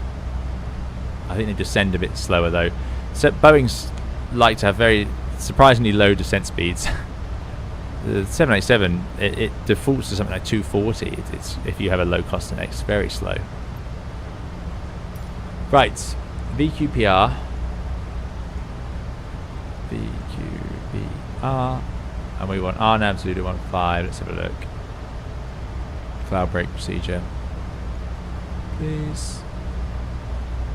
Ah, yeah. Excellent. That is great. What a chart. So there's the runway. There's the missed there's the missed approach. So you're going to keep working your way out the valley. Wow, well, we'll have to give that a go at some point. I mean, that looks great, isn't it? How big's the runway? What's the biggest airplane? Are we going to get 787 in there? Or should we take 73 or maybe the Phoenix? And look at the landing elevation. 8,600 obstacle there. Runway is at 7,400. Yeah, that's awesome. So, I can't imagine there should be any reason to do 7.4 degrees because that's just so steep. I can see why you'd have the GPWS off because it's just going to go continuously as you descend into this sort of with these mountains around you. RMP 0.3 and RF required, no surprise there. Authorization required, no surprise there, so it is effectively an RMP AR. Minimum temperature -5, max 33. That's to do with the vertical navigation of it. So it depends if it's been coded. I'd be curious to see if this segment here is all coded. That is really quite something. PR80 Bravo drops you out over the airfield. Crikey. Yeah, I need to watch those videos. That looks amazing. Absolutely amazing.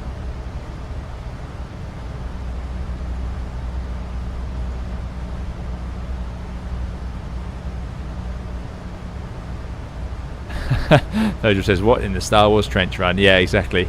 It does have that look to it. Triton says, it is really bumpy. I'm on my way southbound to Malaga. Yeah, we're all getting bumped around over the Alps today, leaving the seatbelt signs on. I would perhaps slow down a little bit if the speed... I would expect the speed to be a bit more variable if it's going to be too bumpy, so it looks okay.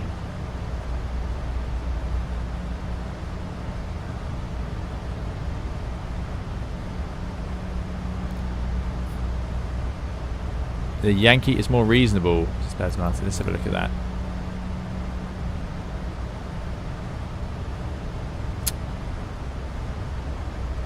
So the Yankee is for... it's for both runways, I see.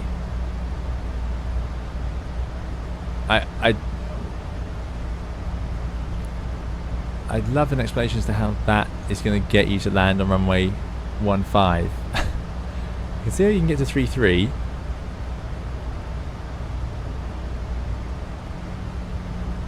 Yeah, that would be good. That would be good. I'd have to give it a go. Have a play around with that one. Maybe tomorrow. If I get the chance. If I get an afternoon free.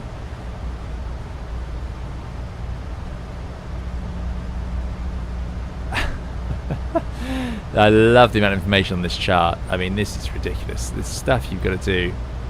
13.1. Initial fix at 12.6. Then at 11.8, max 145. Now that is slow. But of course, that's because you've got this tight turn. You're not going to get 787 in here because most of the 787 approach speeds are higher than 145. So it doesn't matter how much flap you got out, you're going to be faster than that. So that's no good. So yeah.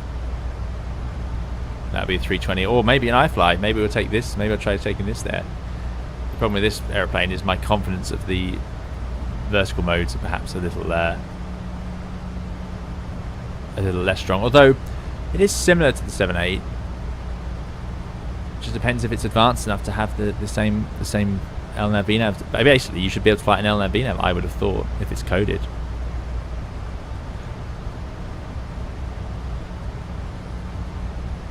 Can I type in other arrivals? No. Right. Next step is to just set up for London, really. That's already us over the Alps. In fact, we could take a shortcut here. Let's get rid of airports. There's too much information there. Let's go direct to ADCOV. Legs. ADCOV. Thank you, Air Traffic Control, i.e. me, for this excellent shortcut. I'll take the beam points. Executes. Where's it going? Left turn, please. That's better. Now, oh, I love turning over mountain ranges. Always beautiful. It's pretty bumpy. Ian Clay says, got to go drive home in the snow. Thanks again for a great stream. Top work as always. Thanks so much, Ian Clay. Please do drive safely in the snow. Yeah. Oh, the first officer is now complaining. You might be able to hear her. If you're landing 1.5 with the Zulu, you have to do a really tight 360. Yeah, that is quite something. There we go. Alpha Golf Charlie says, having to manually update heading bugs really annoys me in the Boeings. And me. And me. Yeah, I'm totally with you on that.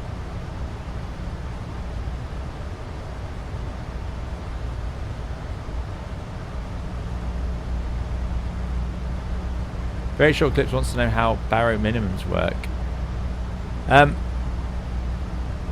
minimums is just when you're flying your approach, we can even use this chart to look at it. You're flying your approach, you're descending down towards the runway, descending down here, and then at some point, before you reach the runway, you have to be able to see it to land. So we can bring up our Heathrow chart. Oh.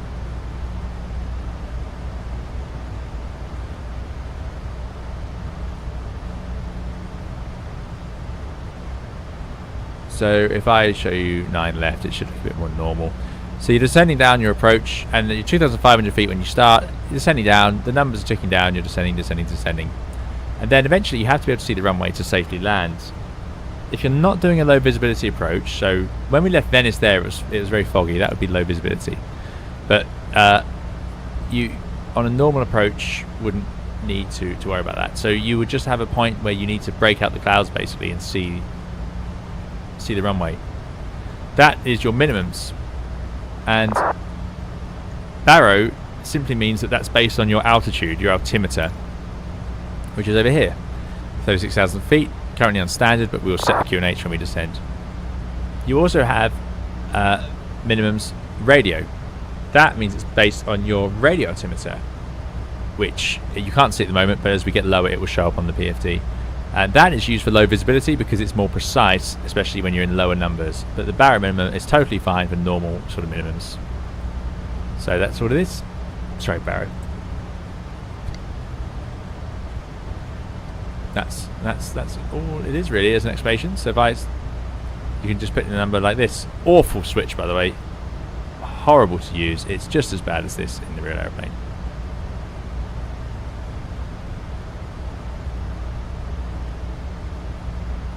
Joronic says, to land on 15, you overfly the airport, then do a turn in the valley. There is no charted procedure for that. The pilots do it all visual. There is some cockpit footage on YouTube, which is really cool to watch. Thanks, Joronic. I will have a look at that, yeah.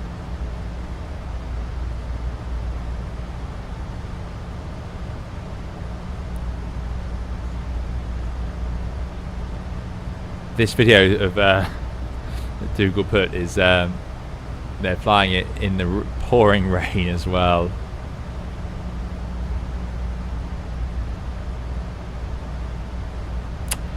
It's really interesting up until you're dealing with the wind as well, and then I imagine a bit of the fun is taken out of it. Looks like they have a HUD fitted to their A320 as well. Wow, they get so close to the mountains. Even on final there. Yep, that's amazing. Proper bit of flying, no doubt. Right. So, yeah, let's have a look. Has Heathrow got a weather available yet? No, we're a bit too far away. I mean, when I was on short haul flying,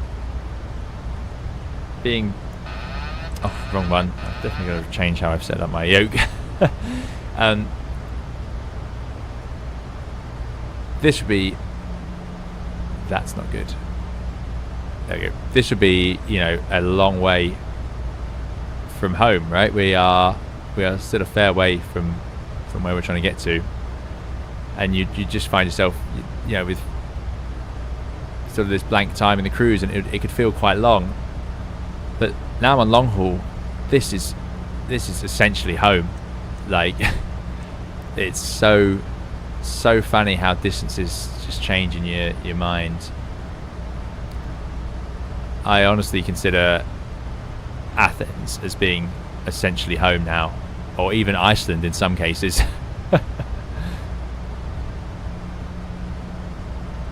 Move camera, game freezes, happened so many times. Yeah, it does happen, but touch wood, Microsoft tends to recover. Right, let's go to chart clip. I want to swap over now to our Heathrow charts, so we get those ready. Oh, and actually, what I did want to do, got to go. Don't let the MKS get you. Checkpoint, thanks for coming along. We'll see you next time. Have you ever flown to Gibraltar? I have indeed flown into Gibraltar, yes. I wanted to change the navigation display to be heading on top.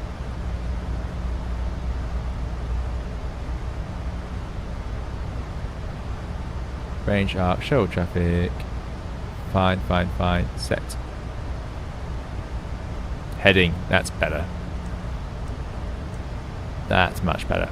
So we got a white track line, and then heading is where we're pointing. Progress page, please. Landing with 5.8, that's plenty of fuel. Top of descent at 386 miles, like I say, basically there. Landing in, and what's the current time according to this airplane? Where's the clock? Over here? 11:09 it reckons. So yeah, landing in an hour and 10. Not long to go. Not long to go at all.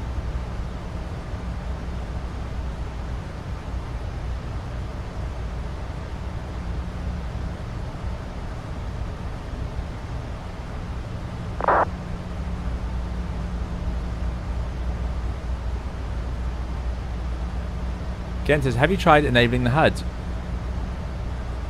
There's so many details. They went so hardcore with this add-on. Look at this. You can choose so many details. Yeah, that's not it. Let's get rid of that. This whole gross weight entry inhibited. It's such an important feature. If I ran an airline, if I had an airplane that other people were going to fly, no, in fact, if I had an airplane that anyone was going to fly, I would not allow to type in that. The reason is, if you typed in the gross weight, you can't actually get to that page right now. Maybe in the perf section. Yeah, here it is. So if you type in your zero fuel weight into the gross weight page, then it will give you the wrong speeds on the next page coming up. Now, there's limited use on the 737, but on the 787, that would be a particularly bad day, because then you would send that information over to the computer over here to do your takeoff calculation, and you'd have all the wrong numbers.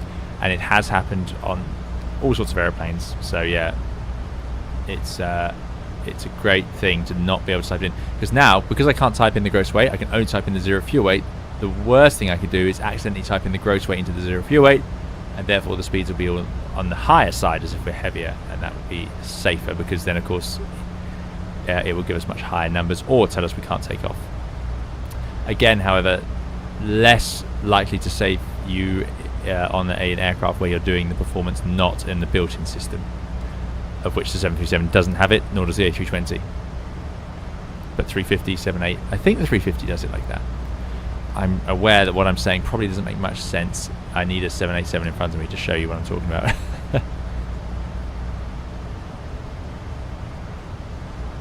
Clock's an optional extra in Boeing, says Mark. Yeah.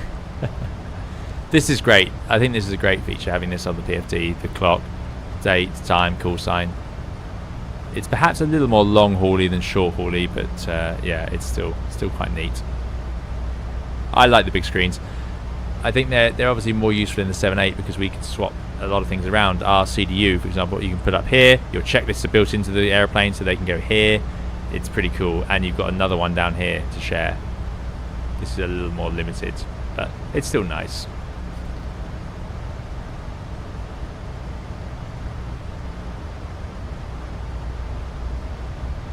Chico says, morning surprise live stream, UK weather. Yeah, UK weather was alright today, actually, I think, compared to what it could have been. So yeah, just had the chance to stream, didn't have the chance to set it up in advance. Basically what happened here. So here's RAS. This is what we're shouting at us as we lined up: runway awareness and advisory system. And you can tell it the systems you want, because airlines will obviously program it accordingly to what they think is safe. Taxi takeoff caution, so taking on the taxiway, approaching runway call out, which it did for us earlier. Insufficient runway length on ground call out. Now I'm surprised we didn't get one of those on takeoff. Insufficient runway length takeoff alert. Yeah, there you go. So this would be you going from the wrong position, or you're not going fast enough, I suppose. Now this is a cool one. During approach, landing and go around an RTO, distance remaining landing in flight call out. There is an option, if you have the fancy enough RAS, where it will shout at you to go around. Distance remaining, go around, call out. Yeah. Go around, go around. It's quite exciting. I haven't flown many airplanes that have this system, or certainly I haven't flown with this advanced section of it, but I know people who have. And there is also a setting, I believe, where it can, if it's wet, it will say go around if wet. Go around if wet, i.e. it's just sensing the energy in the airplane and that it doesn't think it's going to stop on the runway. Things like that. But that might be different to the runway awareness and advisory. That might be, I think it's got a different name, a different acronym. It might be a slightly more advanced system. But still, very cool of iFly to model this one. So much in here. Feel the GPWS callouts. We'll have all of those, thank you.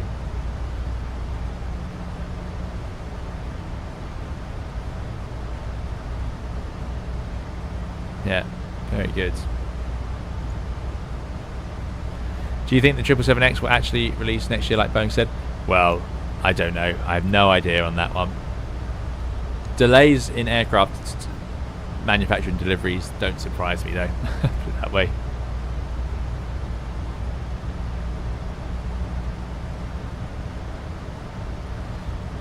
Cheyenne Hashmi says, I used to live in Gibraltar and flew into Gibraltar frequently. From a passenger viewpoint, it's some of the most thrilling approaches ever. It always used to be a shaky final. Yes. Now, Gibraltar. Have we ever... Could someone... We've definitely been to Gibraltar on a stream, but that was probably 4 years ago now. Which is a little bit scary to think. Oh. Now, Gibraltar is shaky on final because... there you go. If you've got a wind from over here pointing over that rock and then you're on final here, then the plane can get shaking around like mad coming around this corner.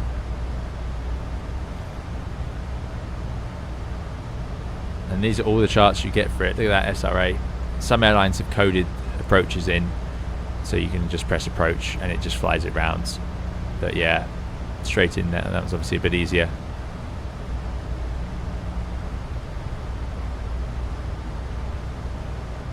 And you'll see all of these notes about it. But yeah, essentially the big thing is you've got wind coming off this rock, and that will just put a lot of turbulence on the airplane as it comes around that last corner.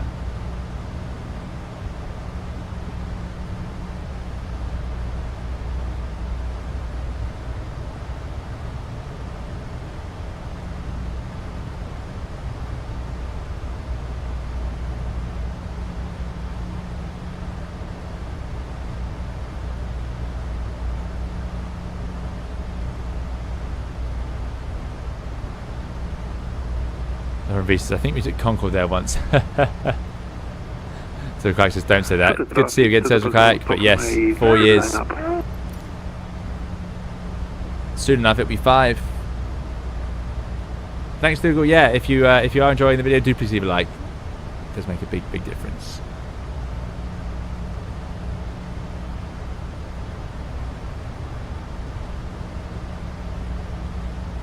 A says, Gibraltar is also restricted in airspace and needs a special approach talked down by ATC.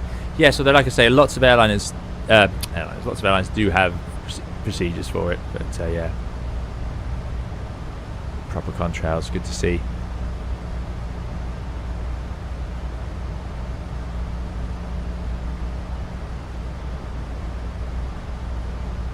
Smash that like button, thanks Sam.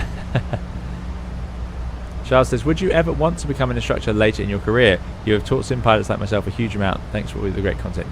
That's really kind, Charles. Really appreciate it. Thanks so much for watching. And yeah, very kind of you to say. I think I'd like to at some point. Yeah. Again, one of those things, as ever, being an airline pilot, that may be out of your control as to whether you get the chance. But yeah. Enjoy that land or livery a bit. I love Boeing's continued rethinking of winglets and sharklets. They're constantly adjusting them.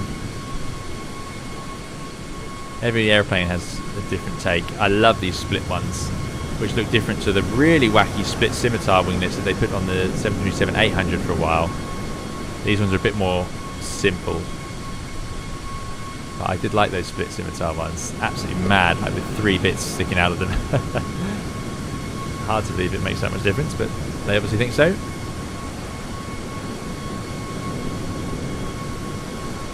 That classic thing of strapping more bits of metal to something, somehow making it more efficient. 12093, air traffic control wants us.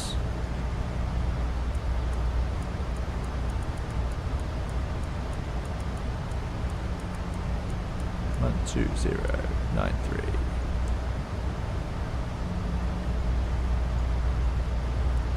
We are Speedbird 241.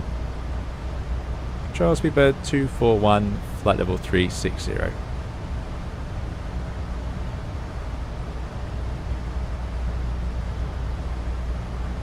Speedbird 2419, hello, identified.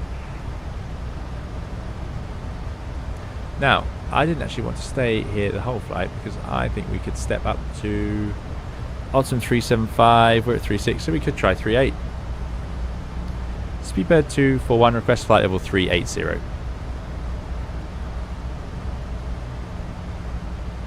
Speedbird 241, climb flight level 380. Thank you, climb flight level 380, speedbird 241.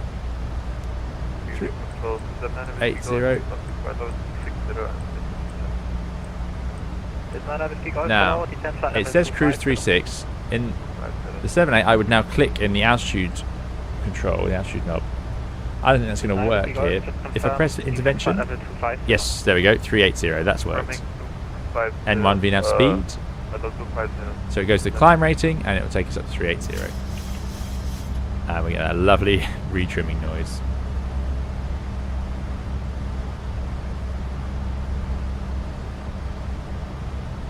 Ken says, will you ever fly Airbus again, or are you happy on Boeing? I very much hope to fly Airbus again at some point, yes.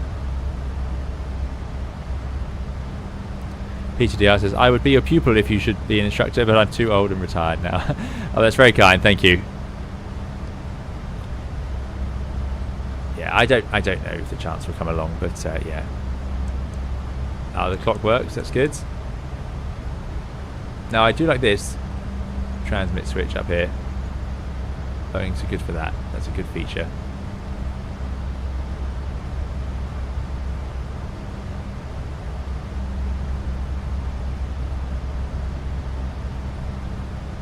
Triton says, of course, my PWG G737 froze in mid-flight. I guess it's still early in the week. Yeah. Thank you to those of you joining us both on YouTube and Twitch. Like I say, your choice of which platform you prefer. The YouTube does obviously stay up on the channel, so you can always catch up on there later. I don't think the Twitch one will. Ben asks, what do you fly now? I fly the 787, Boeing 787 Dreamliner. I love the names. I saw a video the other day posted of the final Jet 2 757, Boeing 757. And that of course made me very sad, because I am a big fan of the 757. Can't wait for the Bluebird one. It's the airplane I always dreamed of flying, and unfortunately I won't get the chance. I'm hoping I'll get the chance to fly a brown airplane, i.e. the brown cockpit, or tan Boeing tan they call it, I suppose. But that will not likely be a 757. Hopefully. I'm hoping for the chance that it would be a 777.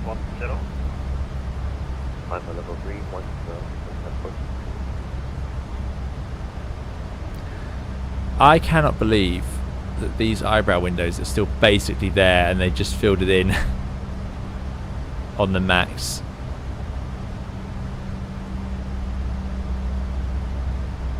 There we go. And there'll be enough path. Leveled off. I mean, they redesigned all of this. They put the new screens in. They couldn't just fill those in. Oh dear. Oh, that's cool. Look at that. Nice. Get sunshades though. Don't get those on the 7.8. Do we get a shade for the front? A little handle. I think there's a click spot for this, if I remember rightly. A very good evening, this is the Orange 568 of flight level 330. It's 568, don't remember where it is. I'm pretty sure there was a click spot for extra sunshades. Because sadly it's the same on the 7.8, you have to just sort of clip them onto that rail. It's a terrible system. Ben wants the eyebrow windows. Yeah, exactly. If you're going to bother, why don't you just put the windows back in? It'd be great. I don't believe this add-on, Pilot Beppo, is available for Microsoft Flight Simulator 2024 yet. I don't believe. I have been following loosely on FS Elite, but yeah.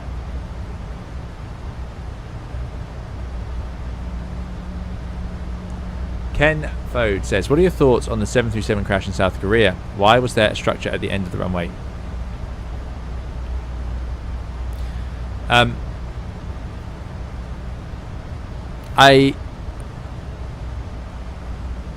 was shocked at the video. I mean, like everyone. And it's horrible, unbelievably horrible things have happened. It's very, very shocking and very surprising, and of course it's awful for all those people and families involved. So to answer your question specifically about why is there an obstacle at the end of the runway, and it's so unfortunate, isn't it? Because we've seen aircraft belly land or go off the end of runways and everyone walk off them. It did go off the end of the runway at considerable speed, so how far it was going to go before it hit something is unknown. The investigation will look into this. Clearly they're going to have to work out, well, if that obstacle wasn't there, could people have survived, or would they have just hit the next thing, because it was, what amazed me was that it was dragging itself along the runway on its belly and it just wasn't slowing down whatsoever. I mean, of course it must have been decelerating, but it's amazing how fast it went off the end. When it comes to that obstacle, yes, it's bad. It's really bad. It was clearly a very strong obstacle, but airplanes are very weak. There's not many things they can collide with. You can't put something at the end of a runway that would break apart easily, because I just don't think there's many things that would. They will. Airplanes are not. They're not very strong in that context.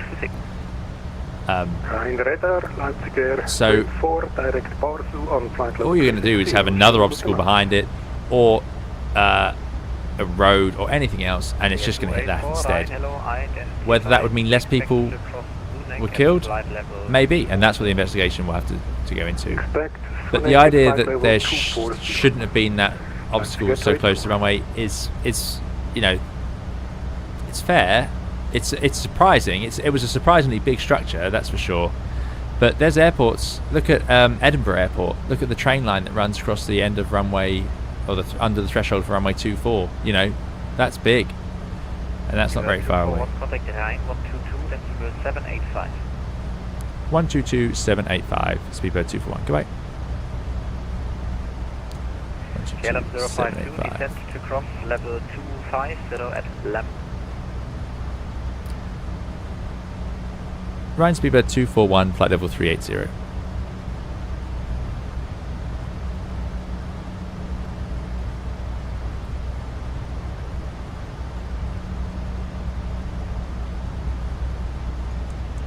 With 829, Ryan, hello, identified. 785, was it?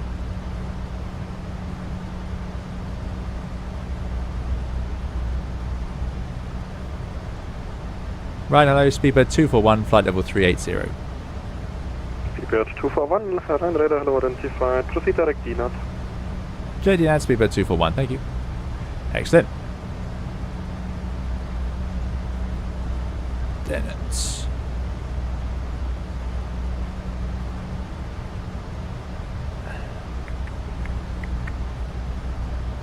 There you go. Does his weird right turn, then left turn. Yeah. So it doesn't shock me that there is an obstacle under the runway approach, or that close to the end of the runway, because it's not as uncommon as it might seem. That's all I can say. I'm not suggesting it's unsafe to have an obstacle there either. It's just the airplane went off the end of the runway at a huge speed, and there was nothing to stop it. I mean, that's what happened, isn't it? And the investigation will decide if they need to change regulations about what's around the end of the runway. Hello, Musketeer 8 Bravo, flight level 340.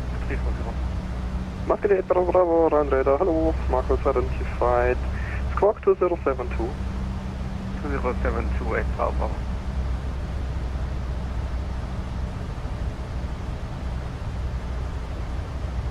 Sam, yeah, I believe it was a concrete platform for the ILS, yeah, the ILS localizer. I have flown the 787-8 Kuro, Ben, and it's very good, it's excellent. Pilot Pepper asks, what could be the cause of the landing gear not coming down? So, I know we all want to know what happens, but when it comes to that 737 crash, we are sort of stuck. There are so many things that could have happened, and it is unfortunately never going to be known exactly series of events. What could lead an airplane? I mean, if you see one of the full videos showed it flying around, maneuvering very low down to the ground with the wheels up. Now, how it ended up in that position, I just don't know, and there's just no point me speculating. What I'll say, if it's reassuring for anyone to hear, is that there are almost no scenarios that I can think of where the gear won't come down that is a result of other failures, if you see what I mean. So it's so unusual. That's what's so striking about it all, isn't it? How did the wheels not come down? But the airplane was still maneuvering around the sky. I mean, and it was maneuvered and touched down in it appears to have touched down in the correct part of the runway. It's an amazing piece of flying. But even if the engines have failed, it's possible to get the wheels down, even if you didn't have both engines, usually. So what happened, I just don't know. And that's all I can say. We're just going to have to wait for investigations, because it is a shocking incident. But yeah, we shall see. The information will come out one day. I'm sure before then we'll get a lot of people making a lot of videos about it and claiming a lot of things. But 487 contact. it's just not fair until we know exactly what happens. And they will. The investigations do get to the bottom of this stuff.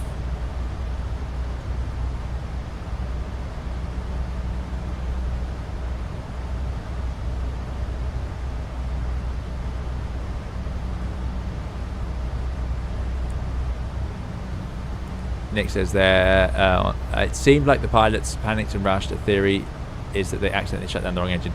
But you see, that's just something we just can't tell. And so often there's just other layers to this. In general, but no, we're just gonna wait.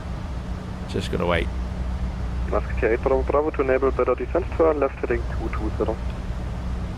It's not totally unrelated, but I'm going to talk about a hypothetical that can come up in flying airplanes around. If we were to have engine trouble on both engines, it's actually less likely on the 7.3, weirdly, because it's an older style airplane. But if you were to have an engine on fire on one side and surging or stalling on the other, or perhaps you could have an engine failure on one side and a fire on the other. Let's say you've had a catastrophic collision, such as, for example, the Hudson River. Although they didn't have any options, their engines both failed. But what you could end up with is a situation where the airplane direct Kegit, speedbird 241.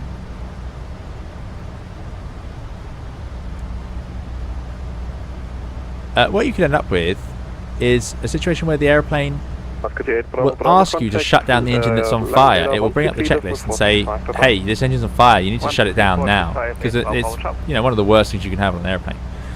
And that might be your only engine that's actually producing thrust still. So these 241 contact process control 1311 goodbye. 1311 speedbird 241 goodbye.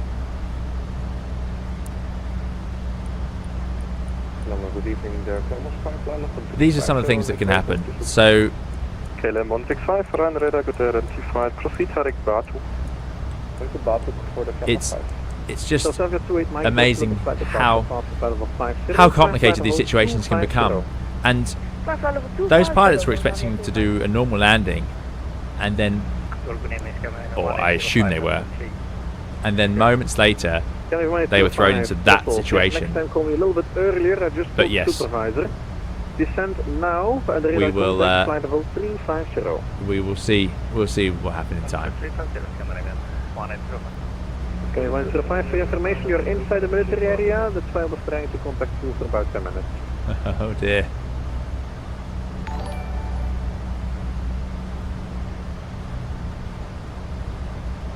Ryanair 75 Alpha frequency. 100 for 6,000 feet. Ryanair 75 Alpha frequency.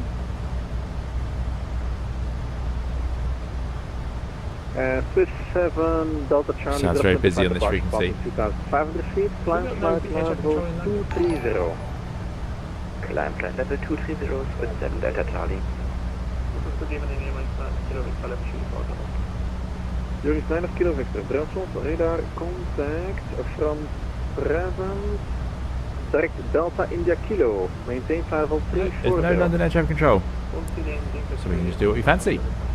Hayden, thanks so much for the £2 Delta India Kilo. super chat, really appreciate it. Hayden says, so good to see you streaming, take care guys. Thanks so much Hayden, really appreciate it. Thanks for coming along and thanks so much for contributing to the channel as always. I thought you'd be happy for another stream. Sorry there wasn't more notification about it, but I'm glad you made it. Right, let's check in. Brussels Speedbird 241, flight level 380 to Kegit. Super 241 Brussels, radar contact.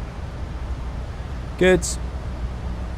Might need to turn up air traffic control just a little bit.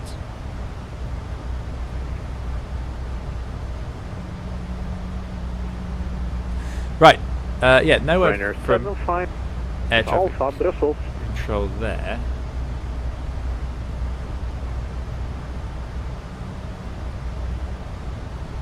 Ryanair 75 Alpha, hello. Sorry for the late transfer, we were late from cockpit. Ryanair 75 Alpha Brussels, radar contact, descent flight level 80, vector via left runway 24 into Charleroi. Westerly runway in London. Descent to 8,000. So let's put in an arrival. Ryanair 75 Alpha, negative We were descent coming flight in level via. 80. Oh, descent flight level 80. Logan to hotel. Brussels control activated 255. So Westerly runway, let's land in onto 27 left. Left Leipzig Air 5. Logan to hotel. Brussels, turn left heading 090, climb flight Let's have a level look. 270. Left What that actually should look like. Flight level 270. Terminal charts. There's Heathrow. Show menu. Chart. I'm getting used to this. Slowly getting used to this. It's not easy.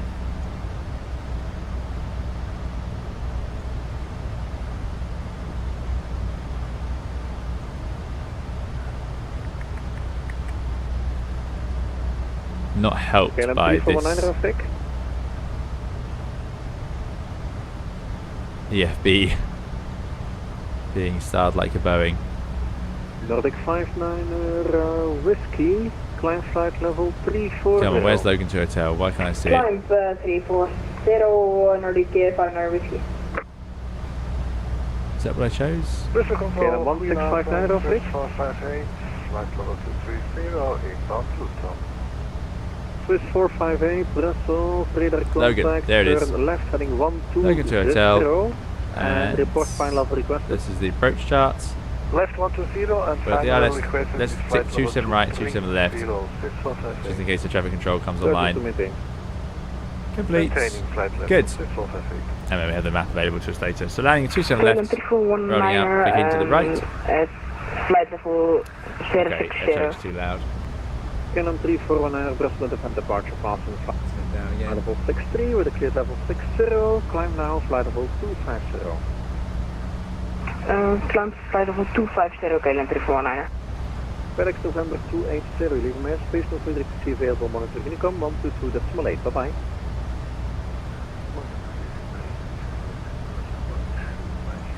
Good. Right, so Logan to hotel. Can And- even 1805, leaving my airspace, radar sensors terminated Unicom 122.8, bye bye. I think that's going to be via. Look at that, even the dust on the screen and the scratches. That's amazing. It's loading in.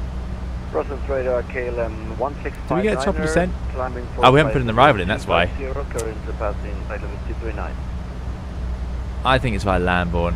Canon 1659 Brussels identified the radar contact, sorry, Execute. just for information. And to now cross hopefully- the military area, next time call me before entering the military area. Oh, they are in trouble. Climb flight level 290 initially. I don't think the VSD is fully functioning at the moment by the looks of things. 290, thank So you. I would expect it to show the descent now and in. 4205, contact. It seems to give up after Kegit unless it's going to load in. On 133.435. 133.435. Contact London So, on 133.435. there's the altitudes. Thank you, bye-bye. Quality 205. Logan Sabre, 250 at Logan, 160 at Sabre, 70 at Lambourne, and then RS27 left. The chart for some reason is not working. Lima X-ray Alpha India Echo Brussels. Don't know why. On departure 3000. There it is. Feet. Climb flight level. There we go, Logan, 25, 160, 70. Climb to flight level 70. Perfect. And that's Lambourne, as we hoped. Then, what does Cycle View do? London 127.105. Ah, perfect. Cycle View takes you through. And then RS27 left. Excellent. 109.5, 269 course. So let's put the course in. Oh, it's going to be a long way to scroll. Let's try the old click and drag. Not too bad. Not too bad. CPLC, please. Climb flight level 350. Oh, CPLC.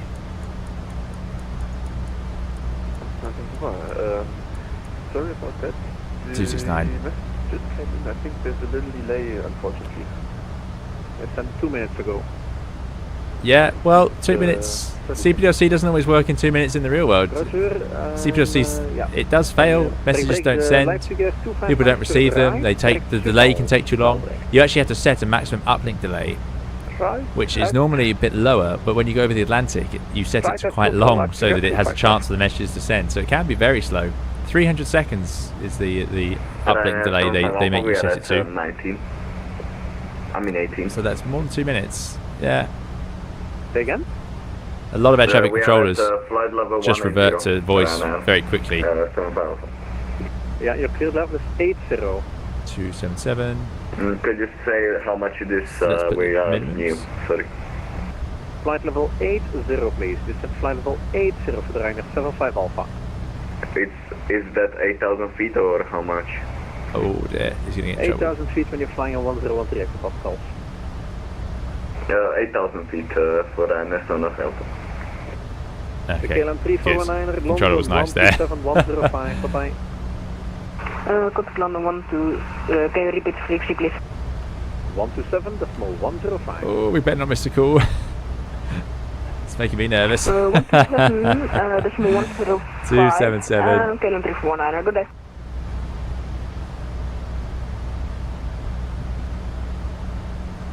Patrick says, hi Captain, is it required on Boeing airliners to align the heading bug with your current heading whenever you have completed a turn? Seems like it could get annoying. It is a requirement, it is annoying. It's not like it's not a massive issue. The only reason to do it is so that it's ready in case you need it, or the airplane reverts into a heading mode. But it would normally go into heading hold, as someone pointed out last stream. So yeah, I don't know, but it is the done thing, certainly. Ryanair 75 Alpha, left heading 0. Jayra says, haven't been flying any of the MAX aircraft, Left heading 070. but they look great. Just an Airbus fanboy, so Phoenix it is. Yeah, Four, I don't five, blame you. 8, turn right. Jayra says, thanks for all the vids. I've learned so much from all your shit. That's really great. Glad to hear it, Jay. Thank you.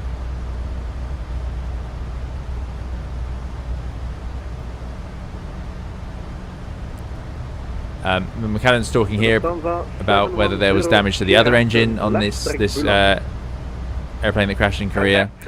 So yeah, this is what I mean. There's so much. So the last thing I think any of us can do is judge anyone. It's time just to let the investigators do it and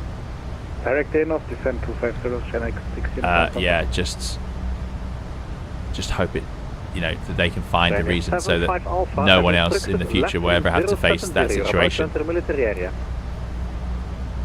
Ooh, military areas as well. People are getting in trouble. Say again, 75 Alpha. 75 Alpha, fly heading 070. You're about to enter a military area. Hewan says, how's the table resample working? But yes, it's much better. Thank you for that. Made a massive difference. And it was so frustrating me about how what Ewan's talking about there is in my videos, it's an effect that that my movie studio editing software was applying, which was ruining the quality of certain shots. So yeah, much better without it. Thank you.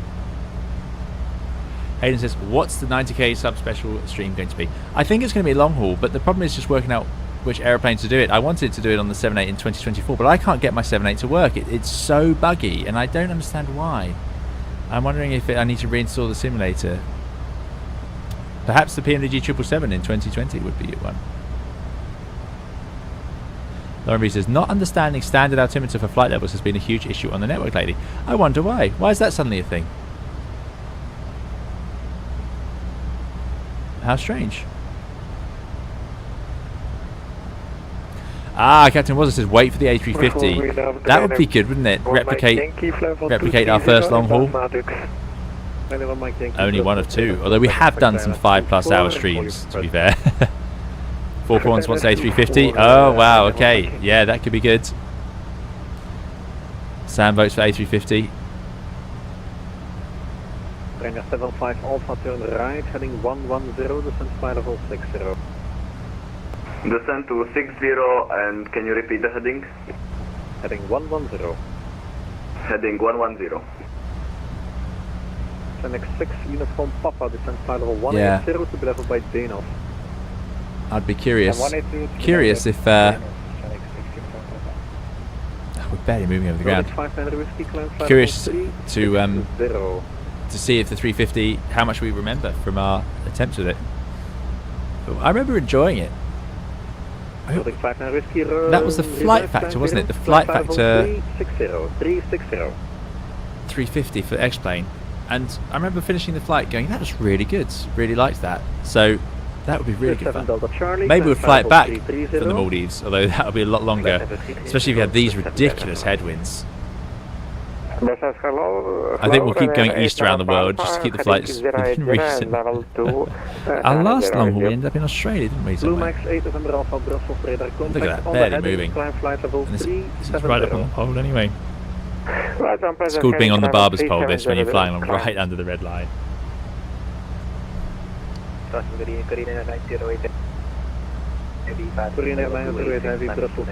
Simon Forrester says, A380 if you can't wait. Yeah, we did the A380 last video and we had trouble with the performance. It was very laggy. I'm hoping that Inibel's 350 is a little easier on frames, but again, I need to get my Microsoft Flight Simulator running better. Heading 180. Heading 180.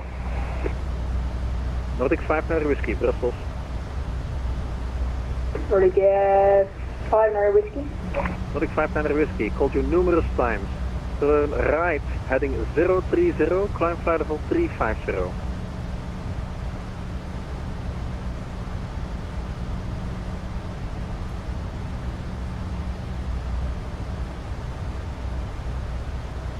Lufthansa 710 Sierra, descent flight level 290. Descent 290, Lufthansa 710. I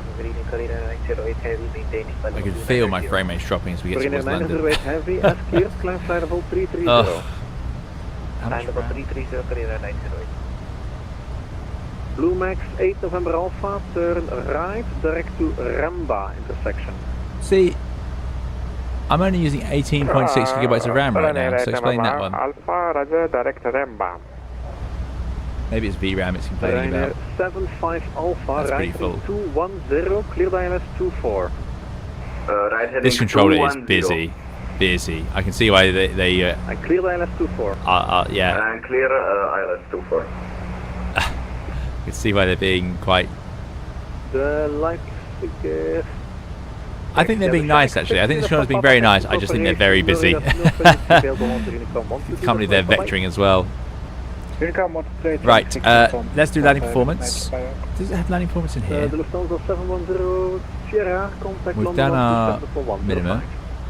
127, 105, thank you. Zero wings 9 kilo Victor, monitor Unicom, 122.8, bye bye. Landing.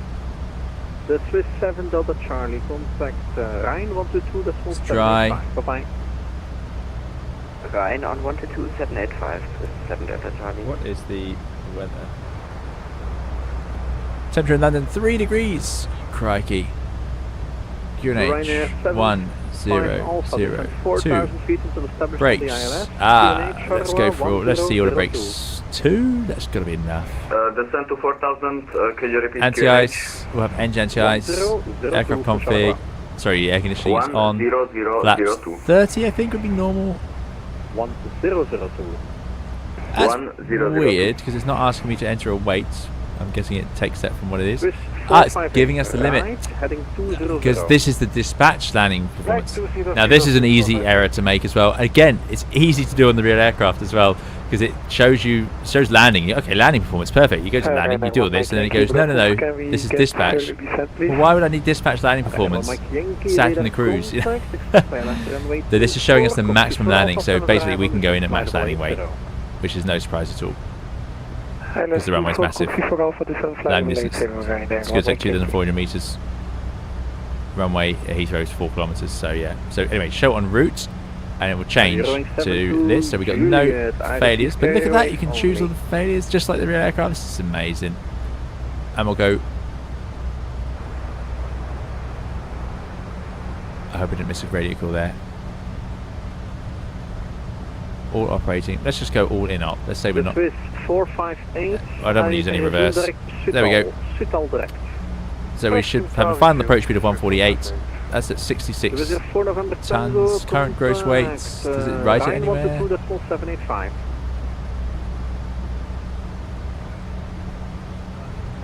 No, but I know our gross weight is 63 tons. We are currently 67.4. We're going to land at 66. So yeah, that's pretty good actually. It's actually calculated landing weight. The 787 doesn't do that. You've got to work it out yourself and type it in, sadly. That's pretty good though. So let's type in our speeds for a flap 30, 144. So 72 Juliet, carry wave only. We are currently 67.3. Ryanair 75 Alpha, tower 1. So we'll just put in. Why is that? What's wrong with that? 121 decibel 305. Goodbye. Is it not letting me type in the gross weight because I said no earlier? Shouldn't matter for the approach page, but anyway, close enough. Flap 30, 144, it's only 1 knot difference. Portugal 383. Water break 2. There we go. So now we've got flap 30, 144, water breaks 2. Such high approach speeds. 458, please proceed direct to Schiphol, as cleared. If 458 is proceeding direct to ours. Let's get rid of data. I cannot believe how long this section of the flight is taking. Out of wind. Barely moving. Brussels, contact London, 127.105. Because it says, if you were planning to use idle reverse, would you put reverse in op on the calculator? Me again to contact you. So, I did. Sorry, All in op. In op to reverse. That's what I've done, because I'm going to use idle. 787 now, these computers, you can actually type in idle reverse. It's actually an option, 1 or 2, which is quite good. Sam says, can't you do a VATSIM ATC stream? I'm not a VATSIM controller. Trainer 459 at Brussels, radar contact, report your odd flight as requested for the cruise.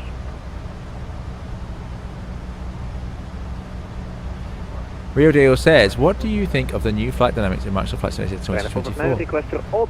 I think, for the cruise. yeah, I think they're good. I think they're improved. I think in general they're improved in 2024. They're not perfect. Some airplanes are a bit like gliders, but not even but odd. Yeah, the old odd even rule.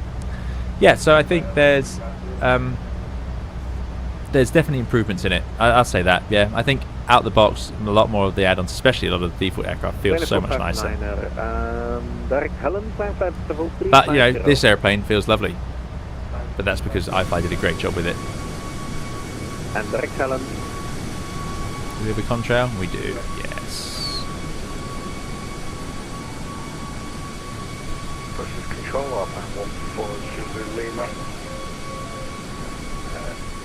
Inbound book, flight level 350. Alpine 140 Lima, Brussels, radar contact from Bremen, direct, wait for...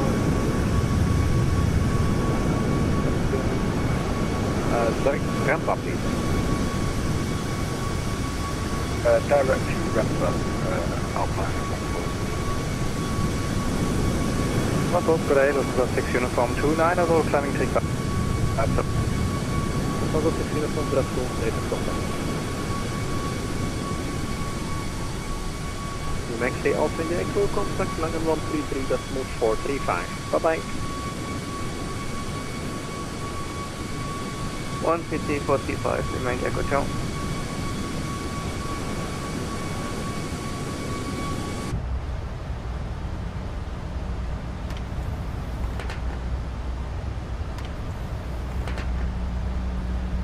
Right, landing form's done. Let's just do another recall check. That's all clear. Don't know what CR means, but it does bring up the recall, which is what I like to see, because when I'm on the 7.8, that's what I look for on there. We don't have this sort of extra panel here. Master control, hello, and done our minimums, done our landing performance. On the checklist. Landing altitude set, 100 feet, recall checked, ultra brake 2, landing data view of minimums. Affirm. Thunder Super Alpha, climb flight level 350. 3144, Minimums 277, approach brief complete. Next is the approach checklist, which is just to set the altimeters. There we go. Bravo, reaching flight level 370. Station calling again, call sign only. North flight 2 Victor Bravo. North flight 2 Victor Bravo, Brussels, call 1000. Good evening.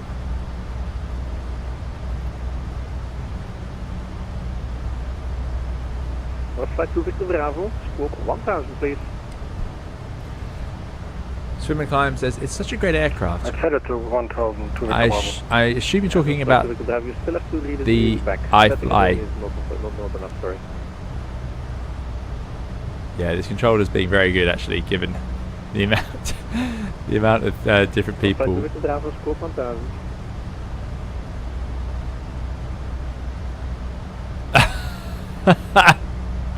Airliner 1 Mike Yankee request. Oh dear. Airliner 1 Mike Yankee. I don't know if you all heard that. Heading 110 and descent 4000 feet, QNH 1002. Heading 110, descent 4000 feet, QNH 1002, Ryanair 1 Mike Yankee. North flight 2 Victor Bravo, Brussels. Oh dear. North flight 2 Victor Bravo, I set the squawk 1000. Yeah, Roger, but you have to read it back, please. Read it back. Setting it alone is not enough. I'm sorry. Squawk 1000 to Victor Bravo. Flight 2 Victor Bravo, radar contact now. Maintain flight level 370. Nice. And contact Resolved nicely that. I like it. I wonder as well if that pilot had been saying, I am setting squawk 1000, which was interpreted by the controller as the pilot saying, I've already done it, why are you asking me? When actually they might have been reading it back and saying, I'm setting it. That's the only thing that may also have happened there. The Speedbus 47 Charlie Alpha, we're just so yeah. Back on another aircraft. Radar contact, maintain flight level 340. Oh dear. I'm getting nervous now. Apologies, maintain 340, Super 47 Charlie Alpha. Speedbus 209, Ryan 122, that's 785. That wasn't us, that was a speedboat, but it wasn't us. I don't want to miss our radio call, because I'm definitely going to get it wrong. Oh no, 209 is going to be in trouble now. Hello, Brussels, get a 91 X-ray. 291 X-ray, Brussels, radar contact, climb flight level 350 to avoid military I'm not area. sure what happens to the military, yeah. Who's flying military on Vatsin? Okay, heading 140, climb flight level 350. Let's have a look at the old 91 X-ray. map. And Brussels Control, good evening. This is a Wing 728. Sorry for this delay. I had a problem with my microphone, so flight level 310 inbound Romy. Wing 72 Juliet, Brussels, radar contact to military area, fly heading 120, maintain flight level 310. What military airplanes are active? Flighting 120 and maintain flight level 310, Wing 72 Juliet. Ryanair 584, good evening sir. We pass. Wow, someone has set off from Heathrow in a 777 to Incheon. That's impressive. They've got a long old flight ahead of them. But yeah, I can't see the military aircraft. It does happen in real life, you know, they'll just activate a military area They might broadcast it on 121.5, and you'll just get routed around it by traffic control, and that's it. Like, you're stuck. That's just fuel you're going to use that you weren't expecting to have to use.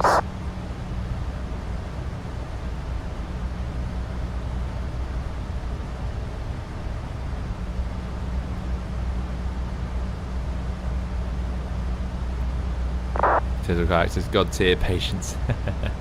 I want to be clear. I'm not laughing at any individuals. It's just the situations that happen on the radio that make me chuckle.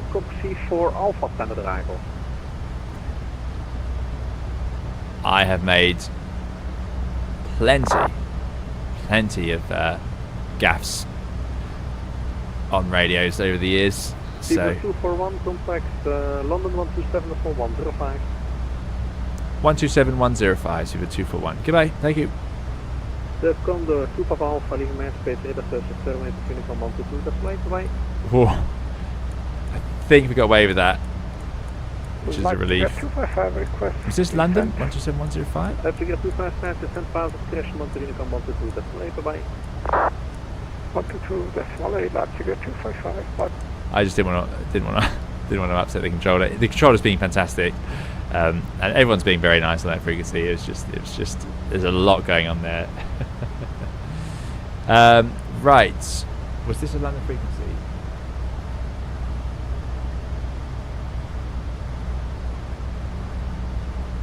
Yes, it was. Cool. London Speedbird 241, flight level 380 to Kegit, Logan 2 Hotel, Heathrow. 7241, little big control, that's not in too much. Shuttle 8, Papa climb flight level 38, cushion 360. Climbing 360, shuttle 8. Under control. Sanders, you made it. We did. We made it. Beaver 097 is flight level 250, your final level. Miku says, is there anything particularly funny or notable that you've heard on radios? Oh, that's a good question. I'll always remember, this is many years ago now. It's quite common for pilots to say on the radio, they'll say their call sign, so we're Speedbird 241, so they'll say Speedbird 241 or whatever you are. Blah, blah, 241 request. That's what the pilot will say, and then a traffic control might say standby, and then carry on controlling, and then they'll say okay, go ahead, or they might just say go ahead. On this occasion, I remember the pilot said like EasyJet 241 request, and then the controller came straight back with anything but ABBA, and I'll always remember that. Such a quick response. 250 1123. V-Bird 097 thanks. I thought it was 23, but that's fine. Switch to Unicom 122.8. Roger, Unicom. Con says, any tips how to communicate better with ATC? I'm new to that sim. It's just practice, I'm afraid. Make sure you know the phrases you're going to need, so know what you need to read back and what you don't need to read back. That can save, you know, that would have helped out that pilot earlier. So if they give you a squawk, then you have to read it back. If they give you an altitude, they have to read it back. Pilots have to read it back. So, you know, that sort of thing.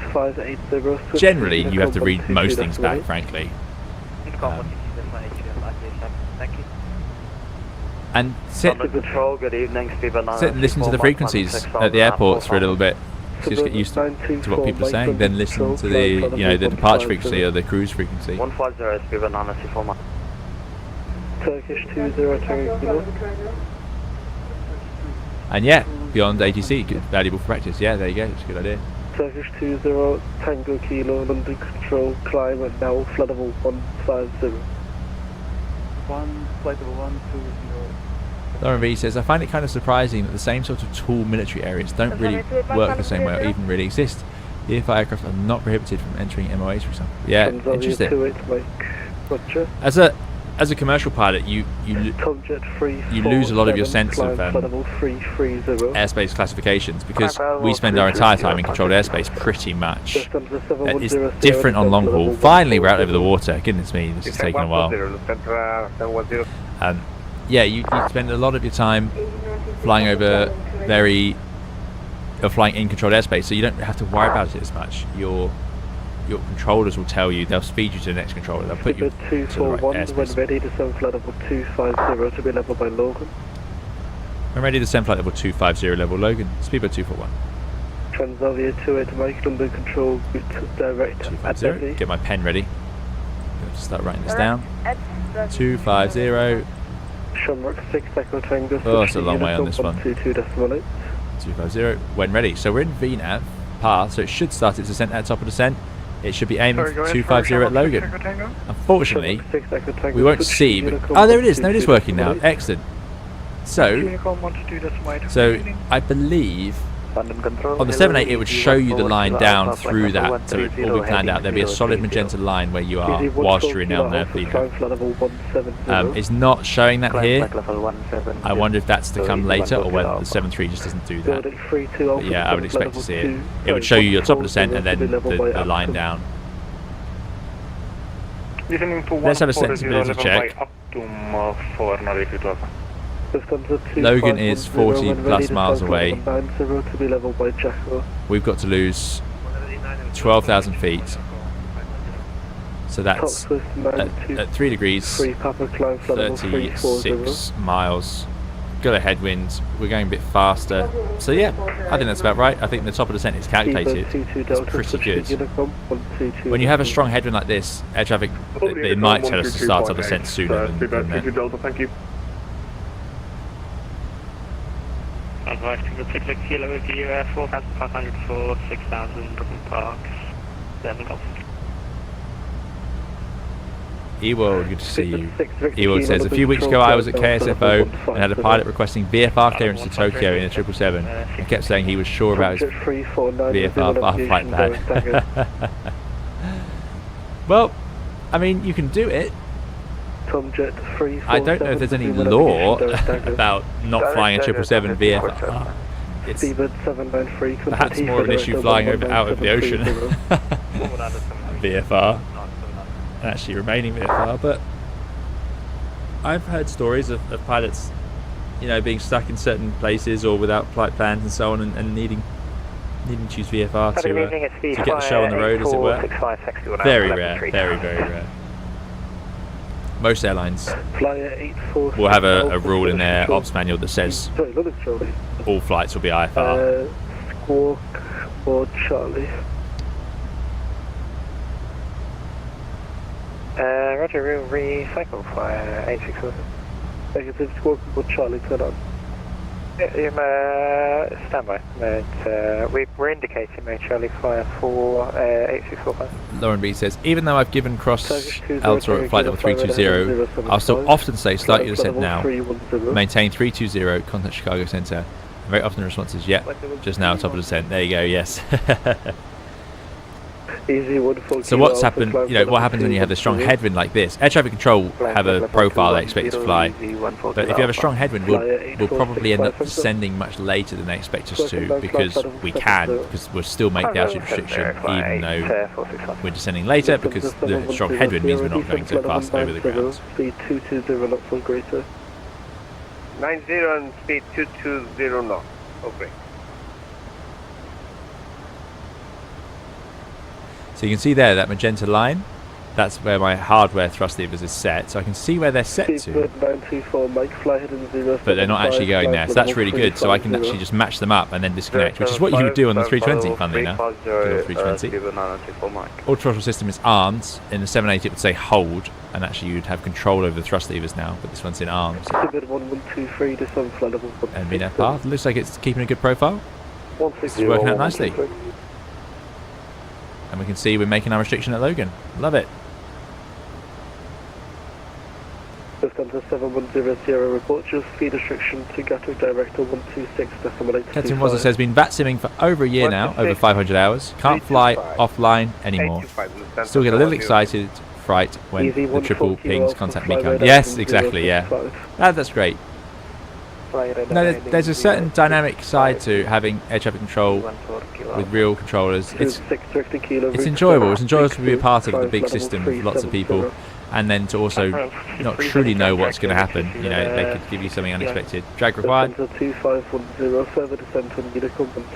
getting a bit fast. Getting a little bit high. Don't like the way it runs the trim like that.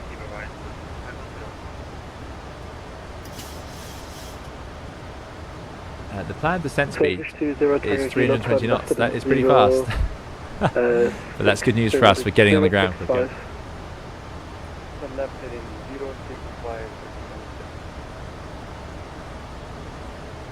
Easy 14 Kilo Alpha, climb flight level 230. Let's see if we have a controller at Heathrow, easy 14 yet. Kilo Alpha. Yeah, we do. So we need to grab an ATIS. Easy 420, descend flight level 100. So arrival 27 right. Easy 32 Alpha, descent. Of course, it's not the runway I chose. Easy 420, descent flight level The law of physics that it will never be the runway I chose. QNH 102. Temperature 3 degrees. So Easy 923 Papa, switch to Unicorn 122.8. we can actually set that in the background, which is a feature I do like on the Boeing 102. Set there. I think that's a neater way of doing it than the 320, where you have to sort of bring it into the foreground and then put it back in the background. And we need to change the runway to 27 right. Shuttle 13 hotel with you, flight level 280. Shuttle 13 hotel under control. 27 right. Still over 2 hotel around. Sorry, the Nugbra. 2 hotel around. Logan 2 hotel. Lamborn. Execute. It will have to rethink its arrival. 04 FMC speed, airline path. One hotel, easy, sorry not easy, shuttle 13 hotel. London, hello, easy 98 Alpha. It's recalculated, puts us 400 feet low. It might trickle some power on now. Shadow out the descent. Easy 90 hotel, Alpha hotel, definitely. It is in VNAV path, so it should regain that profile, which it's slowly doing now. 25, squawk 5661. Contest, didn't know BA had 737s? They don't. But here it is. Looks great. Big fan of this livery. I know, I've said it many times. Straight lines. Straight lines in liveries, that's what we need. Shanix 237 under control. Distance towards Gulf, arrival for Gatwick. When ready, descend flight level 290. So change the arrival. Let's just check the minimums. 230. Not worried about performance really, so we'll go back to thermal charts. And we did have the chart for 27 right in there. There it is. Look at that, how handy is that? 278. Better add that extra foot in. It's going to make all the difference. 278. Fly 8465, fly flight level 2. Vacating to the left. Flight level 280, flight 8465. London Central, Quebec 45 Papa Hotel, flight level 240. Skipper 45 Papa Around the Hotel, corner we go. Northern 2 hotel arrival. Oh, busy. Look at this. Traffic beneath us. That's cool. Big wind farm down there. Wow, look at them spin. I don't know if you can see that. Skipper 45 Papa Hotel, They are really whizzing round. Now we do need to get our descent going pretty quickly. Logan 2 hotel arrival for Heathrow. Logan arrival for Heathrow, 45 Papa Hotel. Not quite, I'll put it in text. So what's going on there is when you check in with London Control, you say your arrival that you're expecting and the airport you're expecting to land at. So I said today Logan 2 Hotel Heathrow. That is a unique to London procedure, or well, it's a London procedure that not all airports, not all regions have, especially as it's a TMA frequency, an area frequency, so people don't expect it. So that's what catches people out sometimes. German Carrier 4 Alpha Foxtrot push. And you know, it's easy to forget that you're checking in with London and not another European frequency, and forget to say it there as well. German Cargo 192 flight level 340 inbound Galesso. Jamie says, will you be doing a 787 live stream anytime soon? I will do a 787 live stream. I want to fly the PMDG 777 as well. I missed that. I don't think we've ever streamed it, so that's on the cards, as well as the 787. Miku says, it's interesting how the backset QNH appeared on the A380 while it was a thing you could do in the 747-400. Yeah, exactly, yeah. No, this is a good bit of thinking from Boeing. 241 descent flight level 160. 7 flight level 160, speedbird 241. Speedbird 1123 to sun flight level 90. 160. Descending 90, 1123. I mean, good evening, Shamrock 16 Kilo, flight level 100. Boeing came up with this absolutely fantastic system for setting it, but then the switch to do it is absolutely horrendous. But there we go. Right, so now we're high. He told us 160, we're off the profile, so the airplane won't begin the descent with 3,000 feet high. So I'm going to have to press out intervention, and now we're going into... Flight level 290, I would expect it being out of speed, because it would be too high. But there we go. It's going to retard, so it's going to bring thrust to idle, because it's going to realise that it can't, it's just off that profile. We're high and we're just getting higher and higher. Enable next altitude, but that's not a problem. Descent level 200, because their traffic control left us too high to do it. I mean, the fact that we're not making it with this headwind is proof. I think we had the aeroplane beneath us.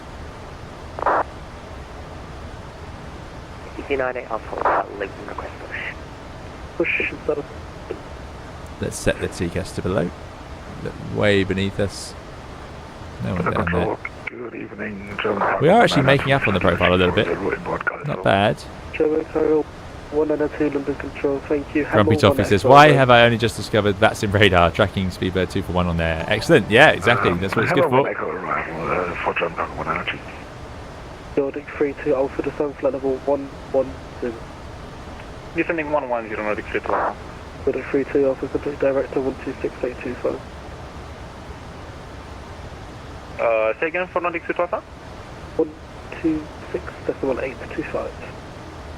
126.825, thank you, bye. Chica says, you're getting back there without speed brakes. Yeah, we are, yeah. 357.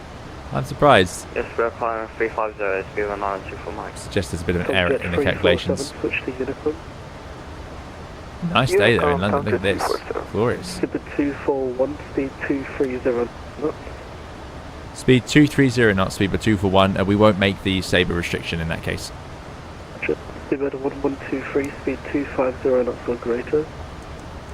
250 knots or Speed, greater. intervention, 230. Contact Amsterdam control 12575. It's in Vienna path, so I'm going to need to use speed brakes to force it to slow down now. Decimal 750, easy 14 kilo alpha. Speed brakes are out. Speedbird 924, Mike, turn left, heading 070.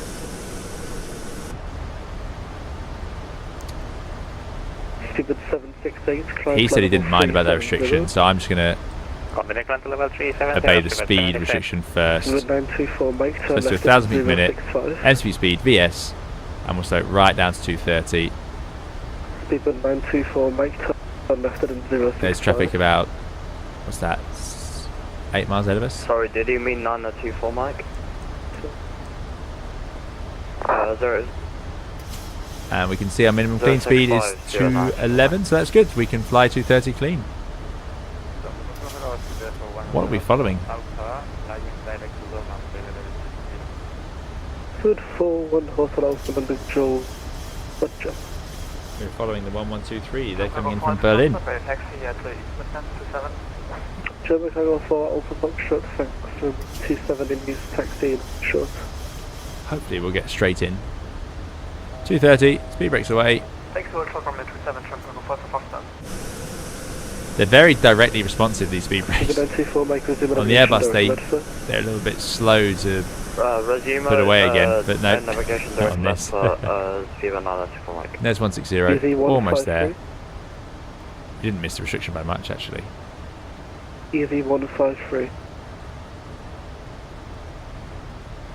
London Control, Rhino. Jamie says, when will you do a long haul stream? Out of question, because that would be perfect for the 78777. Yeah, so this is. We were talking earlier, maybe I'll do a special 90,000 subscriber celebration. It will do a 350 flight. But we also, I want to do a 777 one in the PMDG certainly at some point. Get high on profile again here. So yeah, I don't know when though. It's like today. I only had the afternoon free, and I didn't expect to. 2 stations. 98 Alpha Hotel, say again. So it's yeah. Right, shuttle 8 Papa switch to uniform. It's a little tricky. Unicorn, what is it as well? Thank you very much. I need to set a day aside. Switch to uniform. Unicorn, 2 Mike. So with 630 kilo, switch to uniform. There we go then, 230 knots, cruising along. 94, mate, switch to you. It's unlikely they'll let us speed up again. So I'm going to put the target speed in here to 230 knots. And that way it can calculate its descent accordingly, and we'll also do 230 below 100. 8435. London, hello, Charlie Charlie, flight 350. Shuttle 8 Charlie, limit control Frank, 2 seconds.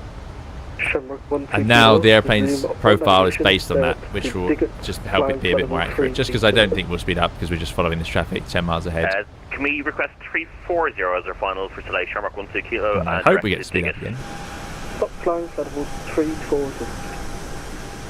Stop flying 340, Shamrock 12 Kilo. Shuttle 8 Charlie, November 1 hotel arrival for Heathrow. Roger, November 1 hotel for Heathrow, Charlie Charlie. This is very slow. But what would be nice is that if that aircraft in front could go straight onto ILS and then we can follow them in. We are getting high for that to become an option though. Speedbird 241, descent flight level 100. Descent flight 100, speedbird 241. Speedbird 1123. 100s. Contact Heathrow 119730. Go to approach 119-730. Good evening, 112. Oh no, it needs to be VNF for that to work. 100, well we're high now, so we just go level change, 230 knots. Speed brakes out. Silent CP speed.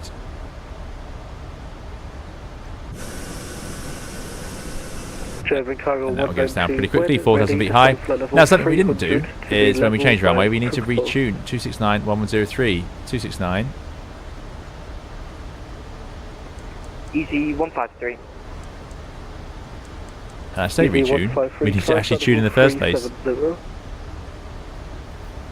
Climb 370, easy 153. German cargo 192 London. German cargo 192, go ahead.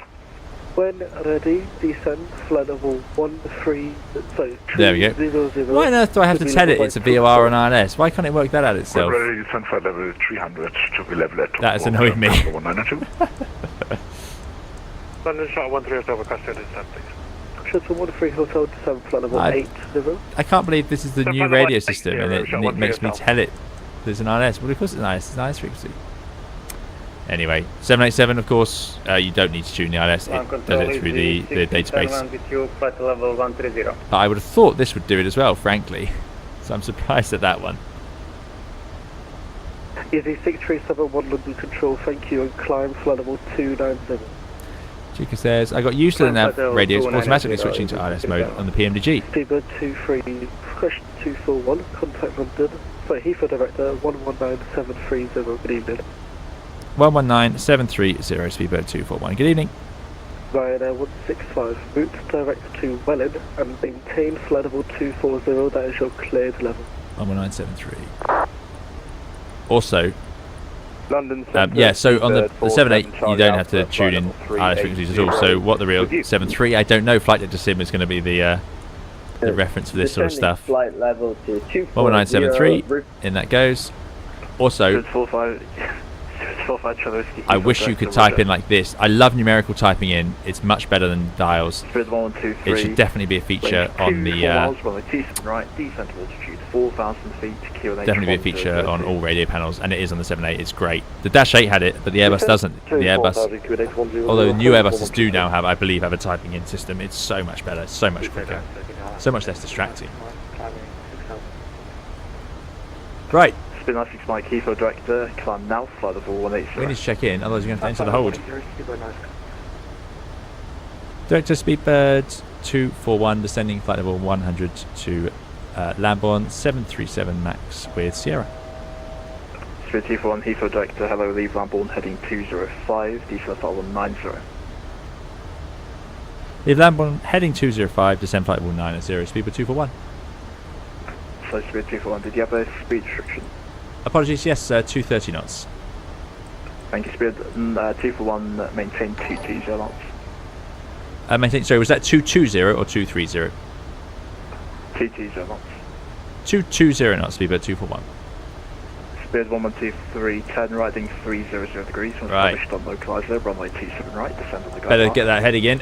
Heading 205 to leave Lambourne. So that's a left turn, so there's pretty much a straight in. 300 degrees to the right. We're going down to 90, Headed to the which right. is still a flight level. 300 degrees, establish the bullet Heading line, 205, which is basically a base leg. 715, 220 knots. We can still do that clean, so that's all good. And speedbird 241, descent to flight level 80. Descend flight level 80, speedbird 241. 80. Let's do VS.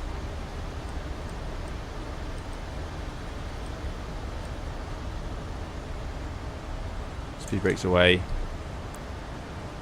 Right, it's about to get busy. So of course this is the perfect time, which it isn't, to start up my recording software. Speedbird 1123, speed 180. That's recording. Okay, here we go. We're getting into it now. Just got the approach checklist to come. 8,000 feet, 21 miles. We're actually okay for altitude, and the energy's back because we're already back at 220 knots. Now, I don't think the arrival, you don't draw it in the same way on here as you do in the 7.8. Speedbird 45, Charlie Whiskey, descent to flight level 110.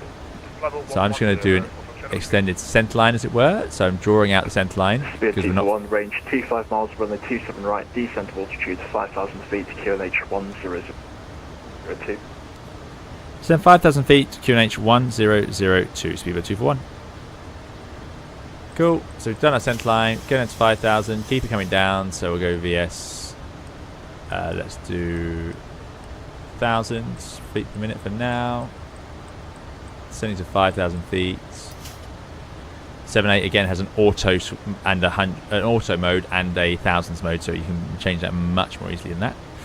Right, 80 miles out, 7,000 feet. We're now high. Yeah, we are very high. So level change, 220 knots down to 5,000. Speed brakes out. Let's go flaps 1. So retard, heading cell, MCP speed 5,000, and that's on QNH 1002. QNH 1002 down to altitude 5,000. Good. Approach checklist and altimeters are set. Next is the landing checklist. November, Alpha passing 4,000 feet. So it's an arm. 3 November, 6, Alpha, Heathrow direct. 12, 18. Okay, we're getting back on profile. 170. Speed brakes coming in. 3 November. Speed 241, turn right in 240 degrees, established on localizer, runway 27 right, descend on the glide path. Right in 240 degrees, when established localizer 27 right, descend with the glide path. Speed 241. Speed 1123, speed 160, that's a great 240, 27 right, it says there. Decimal 505, bye-bye. On the localizer. 160 knots at 240. It's gone straight into lock mode. So that's good. Once we're established on the localizer, which we are now, we can arm the approach, which has gone into. So it's MCP speed, VOR lock glide. So we're very fast to be doing this though. So I'm hoping he'll let us slow down. Roger. Information. The heading rug doesn't update. Report your aircraft type, please, and clear double. FSA 319. That's why we sort of got through a bit there, because we're pretty fast to be incepting. What's the level you're descending to? Where's the flat limit speeds? Flat 2 at 250, so we can do flat 2. Leave Bovington, heading 1 at 20. Flat 5 is 250, so we can go flat 5. 120 degrees, shot 1 for yourself. Just getting the drag out. Split 2 for 1, speed 180 knots or less. 180 knots or less, speedbird 241. Now that's more like it.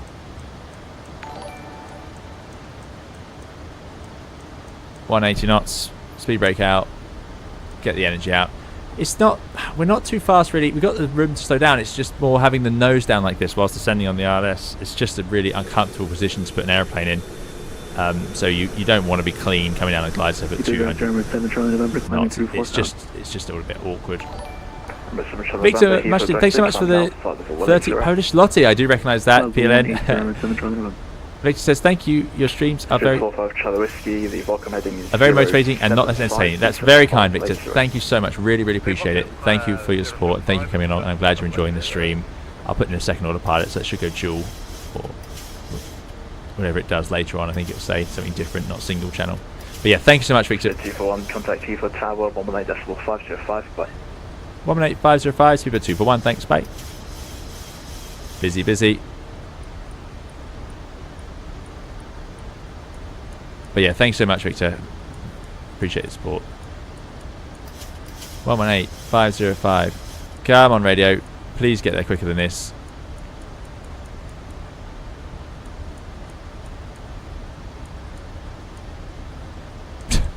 That was painful. Right, 10 miles out, 180 knots, we're fine. Speed brake's going away. We're at flat 5, which is also fine. 123, clear to land, runway 27 right, wind 270 degrees at 7. Locating off to the left. to land, 1123. Heathrow Tower, speedbird 241, ILS 27 right, 9 miles. Oops. There was 2 stations there, I heard you both. Speedbird 241, hello, continue approach. Continue approach, speedbird 241.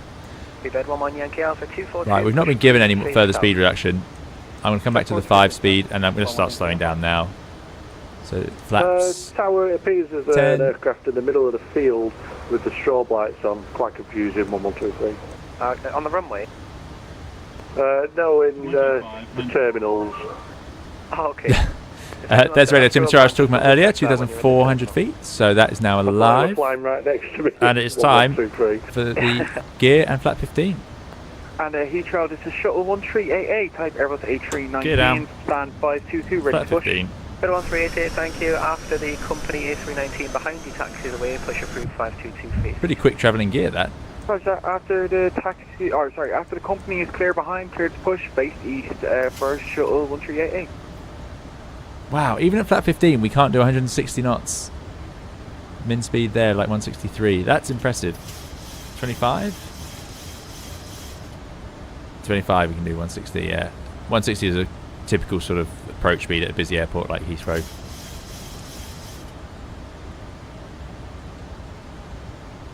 So all looking good. All established. We need to put the go around altitude into the window, which today is 3,000. If I can get it to scroll that far in time. Good. Done our 160 to 4, which is, like I say, normal in a place like this. So we go flaps 30, back to approach speed, which in the Boeings is there. There's land 3, rolled up flare, armed. 226 Bravo November 10 right on Alpha. Landing checklists. Oh, we need to arm those speed brakes on this thing, don't we? Speedbird 82 Delta Mike, are you set up from November 4 Echo? Speed brakes armed in green. Engine start switches to continuous for some reason. Speedbird 1123 right Alpha. Speed brake armed. That's to do with ignition. I do know why, but it's not common on modern aircraft. Flaps. We got 30 green lights. 41 clear to land That is runway complete. 27 right, wind 270 degrees 7. Good land 27 right. Speedbird 241. 1,000. So we're stable. Landing checklist is complete. Speedbird 82 Delta Mike, Aircraft in front is vacating. Here we go. So first thing is, it's a little bit slow actually, but we can match up our thrust levers because we have to do this ourselves in the 7.3. It doesn't automatically idle at the 7.8. I don't know why it's sitting slow. I want 149. It's just not really bothering to follow sit the there. British There we Airways go. A320 from your right onto So, Alpha and hold it low. Disconnecting the auto throttle. There's the RAS. That's cool. That is cool. Right, have I got the right button for disconnecting the autopilot? Graphics are great on, even on 2020. They are still great. There we go. It's doing the right speed at least, or no, that's me doing the right speed. So that means probably got a little bit too much thrust on if it's accelerating. Autopilot off. Well, that was way out of trim. I don't know what it did there. Just shoved the nose up on me. Minimum 200. Try and keep that sync rate under control. Its frame rate is reduced to a complete crawl. 50, 40, 30, 20, 10. Idle. That's a shame. The 737 is usually really easy to get nice landings out of, but it just all went a bit high and slideshowy there. And we'll get the reversers out to idle.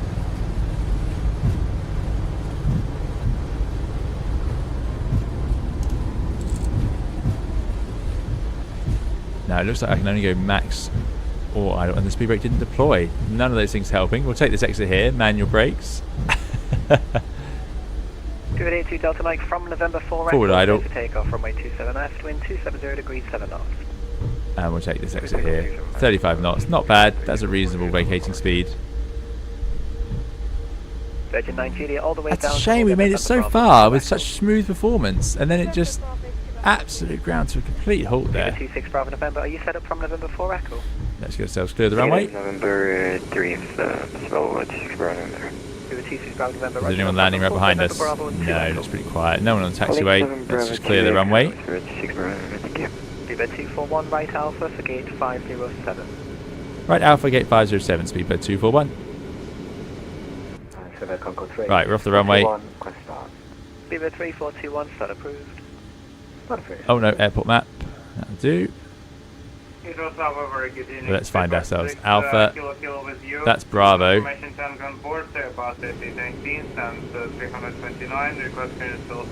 think this is Alpha. Alpha, and we're going to Terminal 5 over there. So yeah, let's go. This isn't any scene mode, this is just the solo one. I think, anyway. Unless I've forgotten. Which is possible. Right, anyway. I don't think that landing was... I don't think it would have been a heavy landing, particularly. You would have certainly felt it. But that's what happens sometimes, eh? It's a shame, though, because I did a little practice circuit with the 7.3 earlier today, and it is lovely. It's a lovely plane to land. But that's just grinding to a halt. And then that misalignment of the trim. It's amazing how one little thing like that and destabilizes you, and then it's just... It's all difficult. Ah, the speedboat lever disarmed. Yeah, it did seem to disarm. They definitely didn't come out because then the plane just sat there. At least the brakes did work. Quick change of livery to Ryanair, says Mark. We've definitely landed. Indeed we did. Alpha to 507. Speedbird 291, we're Boeing 777 at stand 246 with information. Where's the chart? On board QNH 1002. Ah, that's doing the wrong airport, that's why. 291, hello, clearance is there, PDC, report ready for push. Roger, Speedbird 291.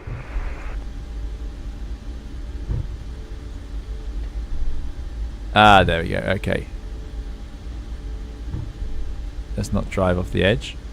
So we are just on Alpha. Now we would of course start the APU, we would turn off the lights, bring the flaps in, sort out the engine anti-ice, but I'm not going to do those things just for the replay. Bravo 3.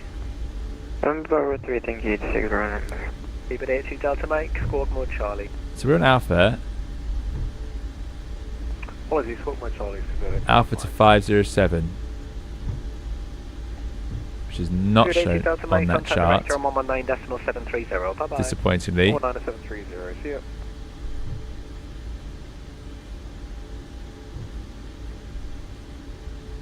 So what I'm going to have to do is go to our actual charts. Internal charts. Show menu. Chart clip. Heathrow. Edit clip. This is quite a process today. If you did enjoy the stream, do please leave a like. If you're leaving now, the replay will be coming very shortly, and you can all laugh at my my landing. Where is the parking chart? Let's not drive off the taxiway. But yeah, I absolutely love this add-on, and it proved that to me again today with how enjoyable it is. Continue approach, 1-2 top. Shuttle 1388, turn right on Alpha, hold at Lowman. I think we're pretty close. And hold at Lowman for Shuttle 1388. Fever 26 Bravo November, from November Bravo 3, clear for takeoff, runway 27 left, wind 270 degrees 7 knots. From November 3, range 27 left, clear for takeoff, 026 November. Virgin 9 Juliet, November Bravo 2 Echo, line up and wait, runway 27 left, there is an intersection departure ahead. Line up and wait behind the intersection. Okay. And of course that chart doesn't cover our end. We're looking for 507. Can we see it? We're on Alpha. I think we just have to come to a stop for just a second here. Let's get this right. Ba, ba, ba. Let's cheat because I'm bored now of trying through that.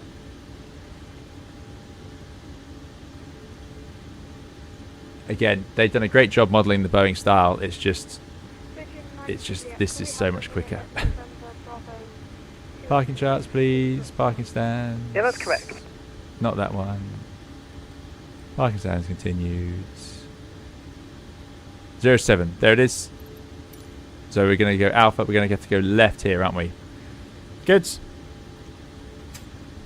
going to move on.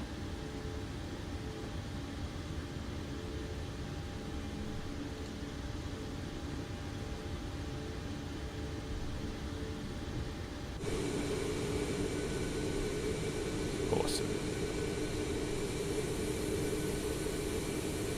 Yeah, I cannot believe the frames. I don't get it. Heathrow Tower, level Yankee Alpha. I saw the airplane was tilting there, and I was worried it's because we've Heathrow 1 Yankee Alpha, burst left something, on but no. link 28, hold at November Bravo 1. Left on link 28, hold November Bravo 1, level Yankee Alpha. In fact, you're a 380, so second left onto Alpha, please, and hold at November Bravo 2 Echo. Mika says, do you need to use anti-icing after landing, or at that point does it just not really do much to help with anything? No, you do need to use it for the engines. You don't want ice building up in the engines because it will damage them. So you do still use it for the engines. You wouldn't need it on the wings after landing because, yeah, it's not doing much there. 013 altitude, land runway 27 right, wind 270 degrees, 7 knots. But we do protect the engines regardless. So it's a second stand on the right here, so I think it's this one. So let's go here. Crashhead, thanks so much for the 199 super chat. Really appreciate it. Ed says, excellent flight. Great to see you streaming again. Thanks so much, Ed. Really, really appreciate it. Thanks for staying with us and supporting the channel. And yeah, great to have you here. And thank you for the super chat. Very kind. A lot of talk of the Unibuilds A350. I saw the new trailer, but there's no release date, is there, for the Unibuilds 350? I haven't missed something, have I? Fever 26 Bravo November, contact under control 119.730. Bye-bye. Thanks, Dougal. 19730. Glad you enjoyed it.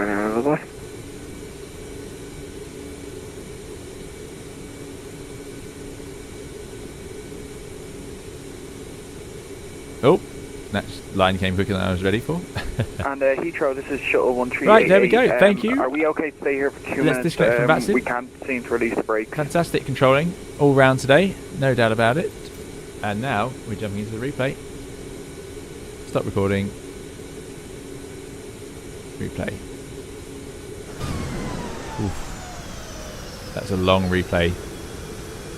There we go. Right, let's have a look at this one. So I disconnected too late, and this is where it does this. See, it just nosed up on me. Why did it do that? I see the stabilizer working, but in the replay that's not really representative of anything. It was all fine. Then disconnected here, nose shot up, pushed the nose down. Then we had too much thrust on, of course, which I did spot. Brought the thrust off there, but now I was just out of trim. And the nose, every time you can see the nose constantly bobbing back up. Got us high. The Pappies just didn't seem to. I would have thought they'd have shown us 3 whites at least. I'm surprised because we are high here. You can see we're high. It just looks high. And over the threshold. Far too high, really. Yeah. That is definitely a landing. It's a shame. Like I say, this airplane is absolutely brilliant. It's great fun to hand fly. It's great fun to land as well. But that was just a bit of a setup to fail there. Still, right place on the runway. I don't even think that would have been firm. I think you'd have felt it, but what I'm sure it's showing some hideous vertical speed. But that's the vertical speed system. Just not really. It takes into account like the last second, so it doesn't really work very well.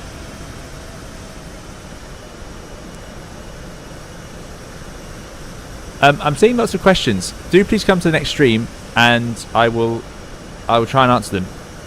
So there's a motivator to subscribe, hopefully. Yeah, that's all right. That's all right. I'm a bit happy with that on the replay, actually. But it would have counted it badly with the feet per minute, just because of the way the replay software and the feet per minute is counted. But anyway, excellent. So that's it, really. I think we're going to put ourselves back out on the approach. Let's jump inside, and I'm going to say, let's get a nice outside view for the cheerio.